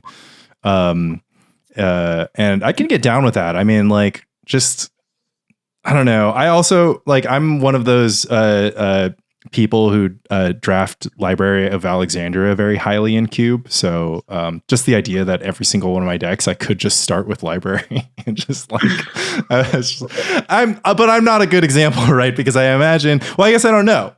Maybe Library isn't play pattern with Library in a 4-strip mind format's pretty fun, where like you choose to play and then you draw an opening hand and it has Library. You might get your Library straight. Well, no, the question is, do you play your Library? Yeah, exactly. Do you hold it, or like I do a lot of turn one go, and my just to draw the card off. Wait, what? And I'm like, I'm not taking any actions. It's your turn. Yeah. I mean, I would too. Have you ever drawn a card like this? Better than heroin? Like, right, like, well, so I mean, but it's interesting, right? Like in some hands, you want to just be like Library go, and then accept that you're just like down a land drop, but you're guaranteed to draw the card. And in other hands, you want to just like play your Library, hope they don't have a strip mine, and then you get to like draw and play a land the next turn. Kind of depends on like what your mock situation is and like how quickly your deck needs, like whether you need to make your land drops or not. And that's what I'm saying about like old school, like for people who haven't played it, like the skill testing is in weird places where you might not even like realize that it's like a question, right? Like, are you supposed to play your land on turn one? Yeah. Do you take the draw a lot in old school? With some decks, like the deck the deck that I have non-proxied, almost all black border is called Tax Control in my Moxfield, and with this deck I choose draw basically all the time against everyone, because this deck's entire reason for being is to like have a full hand. It's very, very, very much an ivory tower deck, and also a land tax deck. And so like you want to have your opponent like put a land into play. Oh man, all I have to do is mind twist you, and you can only mana drain or power sink me. I'm in. Yep. I'm in. But like you need to like be able to mana twist for a lot without playing so many lands that good land tax into blanking your mind twist. And also you need to like do it before I've established an engine that can instantly rebuild. And also Library of Lang lets me protect my important cards from mind twist. Okay, fine. Then I can't mind twist you. I mean, this is like amazing. I was just like, I think there's a lot of appeal here for pre-modern players, or like, I think what you've described about like it skill testing in a weird way, that's just like, you know, for anybody who just kind of enjoys the puzzle, that's just kind of like, right. And like, if what you want is for the game to be like less snowbally and to have more like agency about how to pick and choose what you want to interact with, and for threats to not end the game immediately, like you might think, oh, I shouldn't play old school because it's a powered format, so like people are going to be doing really strong things, or like it's all just going to be about who draws more power. Like that's just not the way these games play. Yeah. They're all like, there's, you know, a lot of back and forth because you can be like behind and like draw like an Ancestral or a Wheel of Fortune, but like nothing, like no one can end a game quickly. You're just like attacking with 1/1s and 2/2s, with the exception of like, honestly, I think my fastest, like the decks that can win fastest are like the Candelabra decks. So I have a deck that's called Candelabra that I also refer to as Old School Storm, that is like 4 Mana Flare, 2 High Tide, 4 Candelabra, 4 Mana Vault, 4 Hercules Recalls. And so you're like bouncing your Mana Vaults, Moxes, and Candelabras to tap and untap your lands that are tapping for like 2 to 4 mana each, to just like cast a big fireball. And so this deck like can win really, really quickly, but like you do have to assemble, you know, enough mana and fireball to do that. And like you're not great at card selection. Doesn't matter. Brain guys are me. And then I have another one called Big Red. That's the mono red version of that. That's 4 Candelabra, 4 Gauntlet of Might, 4 Mana Flare, 4 Fireball, 3 Disintegrate, 2 Earthquake, 3 Fork. That's like just like trying to, like there are 2 ATOGs, and outside of that, you're just trying to burn your opponent out. And the you know, math on your mana generation on this one, it gets pretty crazy pretty quickly. Oh man, Gauntlet of Might. Wait, yeah. This is all amazing. So your last sort of sanctioned old school match was at Gen Con. Is your next one just going to be no, it was at Eternal Weekend. Eternal Weekend. Is your next sanctioned old school match going to be at LobsterCon? Gen Con is before LobsterCon. Okay, so you'll do Gen Con this year, and then you'll do LobsterCon this year, and that's kind of your old school engagement. Yes. So there's a store in Milwaukee called the Mana Vault. They run monthly pre-modern meetups on like one Wednesday a month. That's just like a $10 tournament, and then they run quarterly pre-modern 1Ks. And the next one of those is next week, actually. And they run monthly CDH tournaments that I play in every month. And the last CDH tournament that I went to, I brought all of my old school decks and just like was like, hey, can I leave like this, like I have, this giant box of deck boxes. Like, rather than like carrying this around or leaving it in my car, can I just leave this behind the counter? And also feel free to lend decks to anyone who asks for them. Yeah. And so, Mana Vault is like a game store that's literally physically attached to a brewery. Like the brewery owns the building and they rent from them. And the businesses like work together. And so like between rounds, I and other people were just like grabbing decks from behind the counter and going into the brewery and battling. So they were like, this was sweet. Like, people like those decks. And they recently started running vintage sometimes. And I've been talking to them about like maybe trying to run a proxy friendly old school event. And they also asked about like whether I'd be cool with them running a tournament where it's just grab bag my old school decks. Right. Yeah. That sounds awesome. I mean, that sounds amazing. Yeah, and I'm like, yeah. I mean, if you want to run that, I'm happy to the more people play with my old school decks, the better. So yeah, they might run a tournament where it's literally just you sign up, you get assigned one of my old school decks at random, and you battle. I mean, so this is to say, maybe I'll end up playing, like an old school tournament there before Gen Con if I'm lucky.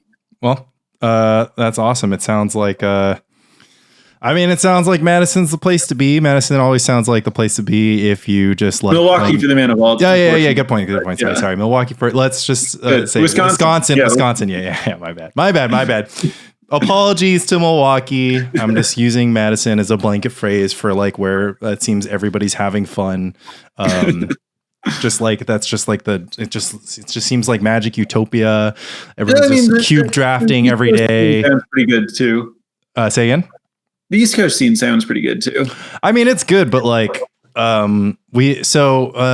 quick aside here. At least in New York City, we are like kind of culturally and physically like very distant from each other, despite the fact that we might live closer in proximity, literally.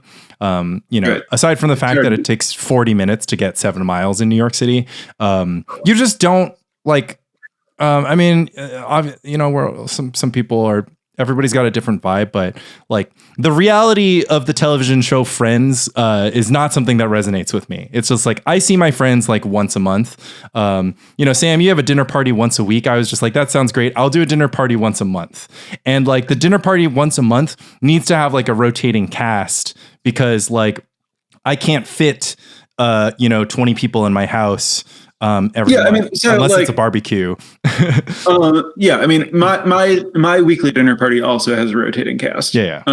But you get to do it weekly, so nobody's. Yeah. So the wait time for the next Sam Black, like we're like literally in a situation and it's like, oh, you guys want to hang out this weekend? And we're like, oh, dinner party this weekend. You'll be invited to the next one. I'm sorry. Which is to add it on. None of this friend group plays Magic. I invite my Magic friends to this, but I was just like, I have to kind of just be like, hey, this is a civilian gathering. We're not going to. Yeah. And I mean, my dinner party, we end up talking about Magic. Try to keep it under half the time because I do have like some guests who don't play Magic, but like at least half of the people at any given dinner are going to be Magic players. But like the dinner party is like my not Magic event, and then like every other night of the week is just yeah. And I mean, like I'm in like a cube, like a Madison Cube Discord, and then separately like a Madison CDH Discord, and then separately a Wisconsin Premodern Discord, and like between those, like the Cube Discord hosts like cubes like 2.5 times a week. The CDH Discord has like CDH games. Let's see, always on. Well, I mean, there's like a store that runs it on Thursdays that always happens, but also more often than not, there's like a house game on any or every given day. I'd say I host CDH games at my house almost every Sunday, Tuesday, most Wednesdays. Yeah. See, there's no reason that we literally couldn't do this, but like for some reason we just couldn't do this. Like the New York City living experience with friend groups is just like endless phone tag, and like it's endless like unless like I mean the common joke is like people will be visiting New York and they'll just be like, hey, I'm in town from where you grew up. I grew up in San Diego. My San Diego friends are like, hey, I'm in town. You want to meet up and like whatever. I'm like, I can meet up with you if you are exactly where I'm at exactly the time I'm at, or else I'm too busy. And right. I don't even like that's not an intentional choice. And I honestly would love to imagine a world in which, like we can get the meetups going. But like, yeah, we're trying to do one Premodern meetup, like Premodern meetups 3 to 4 times a month, because now we have 2 breweries and a game and 2 game shops. So we're like each take a week, but we can't get more than 12 to 16 at like what we think of as the flagship meetup, which is like the most centrally located. And then the offshoot ones tend to get like 8 or fewer. So it's, I don't know, like who cares? It's just, it's just different and whatever, but I'm extremely envious because like I play Magic online. Right. And I'm just like, I would much rather be playing, paper Premodern. But it turns out it's like a 40-minute commute both ways for me to get to some of them. Again, even if they're only 6 miles away. And the weather is bad in the Midwest too, but anyways, it's super, like, I don't know, very envious. It was like so cool with Noah, just sort of like, I was just like, oh, he just decided he wants to hang out with his friends and play Magic, and they all showed up. I was like, if I was just like, hey guys, like let's go play Magic, it'd be just like, oh, like trying to line up everybody's schedule is just kind of like whatever. So I just assume that So Noah, I assume you're referring to his the like Premodern meetups that he started organizing at like the cigar lounge that So for context here, Noah is a player in Madison who got into Premodern pretty recently. He's also like a moderator in the Madison Cube Discord.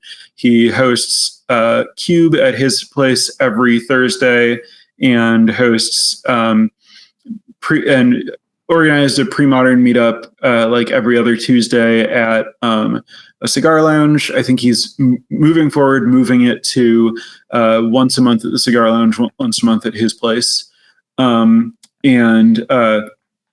Also he has like a house with a basement that has like a bunch of gaming tables set up. So he decided that he wanted to run like a mini CubeCon at his house. Yeah. And he like called it Cube Dungeon Con because he refers to his basement as the Cube Dungeon. Then just like announced this in some Cube Discords, and people were just like, "Yep, yeah, we're down to consider this Cube convention. Like, people are going to come from out of state." I'm out of state. This is amazing. Yeah, he has people like flying in to like Cube at his house for a weekend. Oh my god! It's like I like feel like there's like a 12-year-old in me, or like, maybe more accurately the 14-year-old in me. Cause that's probably when I was like, all I wanted to do was play Magic. And to some extent, all I want to do right now is play Magic. I'm unemployed right now. So all I want to do is get a job. But, I don't know. It's it's a beautiful thing. I think it was great hearing you on, Humans of Magic, where, you were like, well, I optimize for satisfaction instead of sacrifice. Like, I don't understand optimizing for sacrifice. It's like when you could optimize for satisfaction. And I was just like, man, I was like, it's like a weird thing to just be like, like, why don't I do that? I think the beauty of it ultimately comes down to community. And I find that in my own life, because Magic's not my only hobby, but basically whatever I can do with other people around is just kind of it. Magic just makes it so easy to just be around a lot of people who are like just super solid and great. Like, I was like talking to my wife recently. She has a friend she made, and her friend's just like having trouble making friends. And I'm just like thinking to myself, like, making friends is not hard if you play Magic. Like, that's all you have to do is just like, if you like Magic, you'll make friends. So yeah, awesome stuff. I mean, no doubt there's no haters in, about the Midwest scene. And it's super cool. And I wish that we could just, I mean, it sounds like we have to start Spike Colony old school at some point. But I won't hold you any more longer, even though I still have 1,000 more questions. It's just great talking to you. Thank you for making time out of your busy Saturday tournament schedule and your general Magic social calendar to speak with the Spike Colony. Samuel H. Black on all socials. There is a 1K tournament with a Mox Diamond on top of the zero cash rate. There's cash tournament with a Mox Diamond added in. Next Sunday, that's a week from Sunday the 21st. Sam, do you have anything else to plug or shout out? Yeah, if you're really good at booking flights, you could play the 1K on the 20th in Milwaukee. Yeah. And then that tournament on the 21st in wherever that is. I mean, that's easy, right? Red Eye, like, just be in Milwaukee and then red eye over.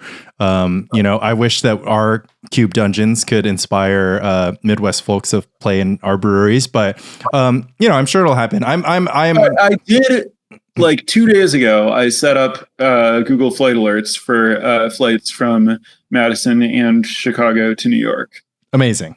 Okay, well, love to hear it. I mean, would love to have you out. I cook super solid vegan friendly dining, so there's that. I wanted to talk to you about that. That's like one of my favorite topics. I need the dinner party primer from Sam Black. I was really like so curious because I'm like throwing them more often, and I'm just like, man, I'm sure there's like some tech here that I'm missing out on. All right, let's just roll this into your next podcast. Yeah.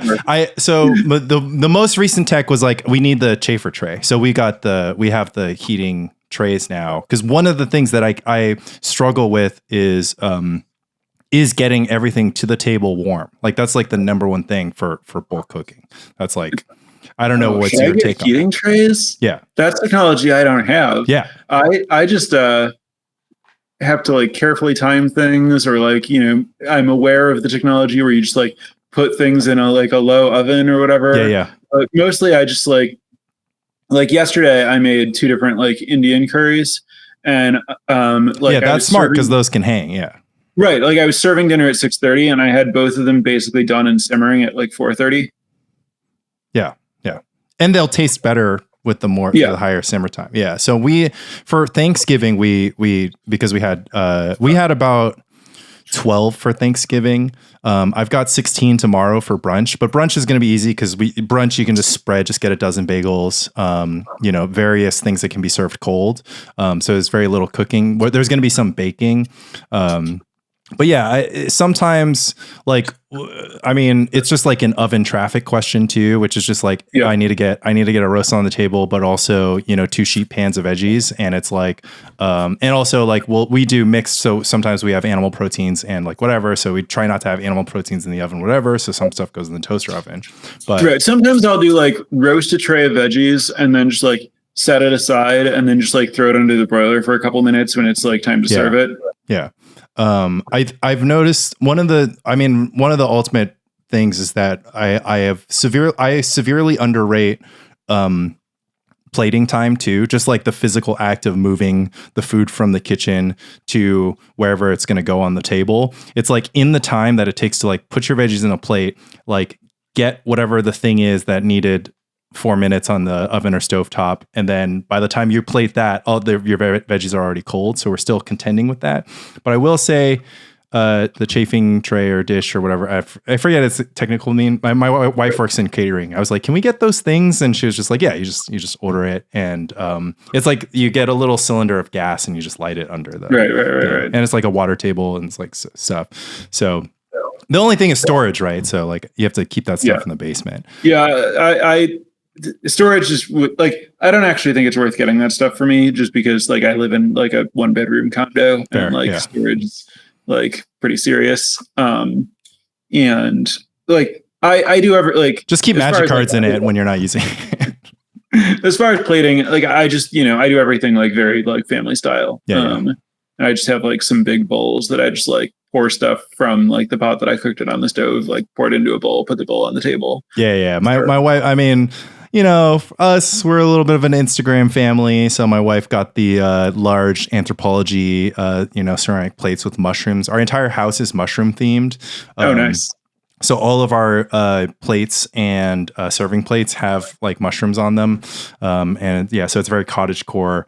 And we try to get stuff like presented nicely, but it is definitely a hindrance because just like one, traffic going in and out of the kitchen is crazy. But then also, trying to manage temperatures. I'm not quite at the level. I have thought, and I do want to experience this with preheating serving platters though. That's like that's that restaurant level technique. It's just being like, boom, plate is warm. So make sure you don't touch it. Just like imagine you're at your friend's dinner party, they drop the serving plate and they're like, don't touch the plate that's warm. Just like the oohs and ahs. Like I'm already feeling it. But yeah, my dinners are certainly, not presentation forward, right? Like I go for aesthetically passable. But it's very much, like I'm interested in like showcasing the food itself and like the cooking, and then like go for like the those things where they're like you have 100 points to like allocate to your restaurant, and like how do you like allocate the points toward like aesthetics and food quality and whatever price, like service. So mine, I certainly put it all in food quality. No, it's a good call. And that's my approach for the barbecue. So like the outdoor stuff and the people walking through. But I mean, it's also when it's extra hands, like we're still working out the kinks, we're kind of figuring out the system because at the end of the day, somebody's going to be sitting around with nothing to do. And I'm too like, oh, this only works if there's two of me in the kitchen, where it's just like, somebody will come, it's like, what can I do? I'm like, I don't know. Like, are you even qualified to chop an onion? Like, do you know how I like my onions to be chopped? Like if you can do a perfect onion dice, then you're good. But like, like I did that to my mom one time. She was like, can I help? And I was just like, Mom, I need the onion to be like very specific. And she's just like, I could have chopped the onions for you. I'm like, I'm not sure. I don't know if you would have gotten the onions down right. Like, I've definitely encountered a lot of that where like sometimes like I'm running a little behind or someone will show up early and they'll be like, how can I help? And I'll be like, just don't do anything. Yeah. Like you can stir this. Like, I've slowly gotten better at like, because like the problem is like, yes, there's probably something someone else can do, but it's like harder to figure it out and explain it and like delegate it than it is to just like handle it a little bit later. Yep. But like now we've gotten into a bit of a rhythm where like if I'm like behind, then I just like don't set the table in advance, and like I have to like you start handing out old school decks and you're like oh no, people are, like like the first person is just like, oh okay, I know to like fill water glasses and put the water glasses nice. Stuff like that. Yeah, the best delegating tasks are stirring the pasta sauce and picking herbs. The best task to delegate is pour me a drink. Oh yeah. That's I like that. But they might not be qualified for that too. Just like, do you know how to make it? I'm not picky. Okay, then we're good. Well, that was a delightful aside. Like I said, that's a whole nother pod. Again, thank you so much for taking the time. As you are aware, I really appreciate it. The community really appreciates, obviously, just like, you hopping in the Facebook and getting in on conversations. It's been really cool to talk about that stuff. You've just gotten me so hyped on old school. So, I'm going to see what it takes to get in the mix there and maybe have a little bit more fun. And, if you can get to the point with old school where you have just like any deck that you've built at LobsterCon, that would be sweet. Yeah. I mean, I would rely heavily on Brian Manolakis for that. Sure. Maybe Flint might be able to help me out too. There's like there are like Mike doesn't have power. I don't care if it's well, I want to play. I want a game. Sure. Like I want to play the main event because the Premodern side event is great and all, but like the main event, I mean, it's just like it's just because you're gonna be there, right? Just like because you're gonna be there, you're gonna be like, haha. It's like I've got a deck that beats the deck, and I'm like, I've got the deck that beats the deck. And I was like, this is gonna be great. So just the fire's there. But yeah, we'll definitely. I mean, we'll hang out. We'll get some drafties together or bar hangs or something. Definitely be in touch. Yeah, let me know the dates. Like maybe we get some action on Wednesday or Thursday or Sunday or something like that, and get the crews melding. Now, I mean, I assume it's going to be LobsterCon. Yeah. No, you let me know the dates. I haven't booked stuff. When am I supposed to book? What's the secret? Okay. So the vibe last year was so Premodern's on Friday, Old School's on Saturday. Last year we were straight ahead. We rolled up on Thursday night via car. We just played Premodern. We did after Premodern was over. It was over late. Yeah, but were you like, we're getting in at midnight and we're going to sleep, or were you like, we're getting in at 6 and there's like a secret bonus evening if you get there on Thursday? I think it depends on your squad because they were firing Jared Doucette's Premodern cube in the other Airbnb. Our Airbnb was like sleeving our decks and like registering, and then I'm sure other Airbnbs were drinking. But I think what we could do is with enough lead time and discussion, we can do a number of things taking advantage of either Thursday, probably not Sunday, but possibly Sunday morning. But Friday, Saturday is the action. Thursdays for activities, and with enough coordination. So is everyone just going Sunday morning? We just started driving. LobsterCon just doesn't know about like normal weekends, like no, yeah, Friday, Saturday, not Saturday, Sunday. Yeah, I that one I'm not sure. Maybe it's because the venue Dante Alighieri Society might always have something going on Sunday, but we could definitely figure out a game store thing Sunday or an Airbnb thing Sunday. I guess we'll be in touch. I think one of the big things that people wanted to do this year is the inter-crew rivalry between the Worcester, Massachusetts, the New York, the Madison, and the Southern California and the Pacific Northwest. Like, just have something going on with that. But also just like, cubing and drinking sounds good. Or hooking people on Old School or just like whatever. But yeah, we'll talk. We'll figure it out. It's gonna be awesome. Yeah. Do you cube much? We're trying to go. I cube. I don't have to go until my wife rolls up from her 40-minute. When the vintage cube is up, I play it as much as possible. But I have played less non-vintage cubes. But I enjoy cube more than retail limited. I'll play any cube, right? Like I played like if you put a cube in front of me, I'll play it. I recently built a skeleton. I haven't, pared it down. But I recently built a skeleton for my first new cube in a while, which is the cube is called Sultai Grindfest. So it's like Sultai only and like has like no cards that end games. Yeah. And every card that reshuffles graveyards, not every, but enough of them. Right. So you can if your spider spawning gets exiled, it's actually bad for you because you'll never get to cast it again.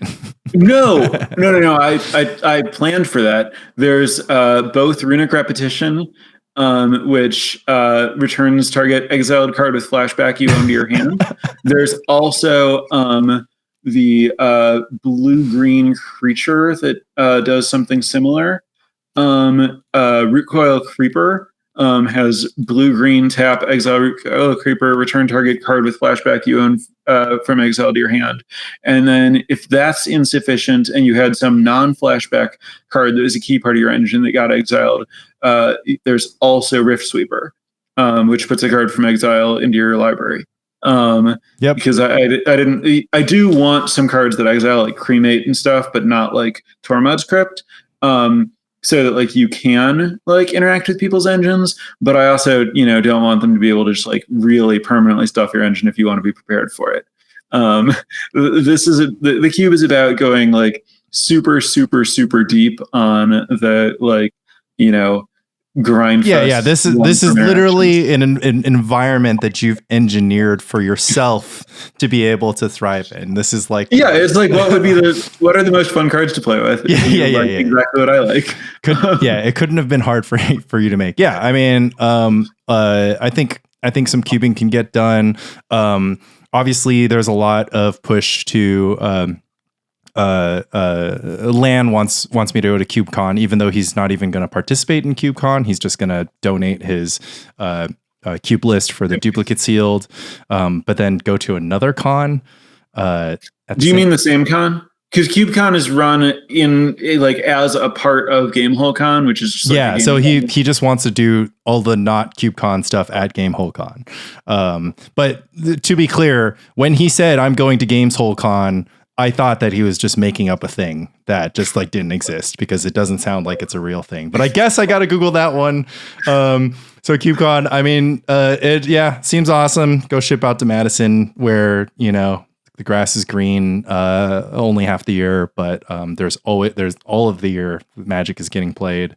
And if you want to come out to KubeCon and plan some extra time for old school pre-modern cube, it is very easy to hook you up with that stuff. Yeah. We should. I mean, there will undoubtedly, if there's enough interest, to just sidecar other fun stuff into KubeCon. I mean, it just sounds like you go anywhere, just book a week. A weekend's not enough. Just do a week. Save up those wife points.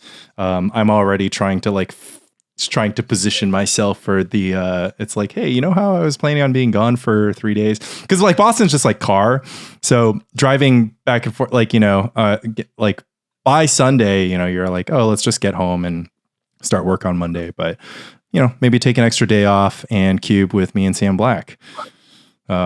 This has been another Spy Colony, a record shattering Spy Colony, although it's technically a 2-parter, so we won't just be handing out, awards just because we padded our stats with featured guests. Any final thoughts? No, we can finally end it there, I suppose. Awesome. Love Spy Colony.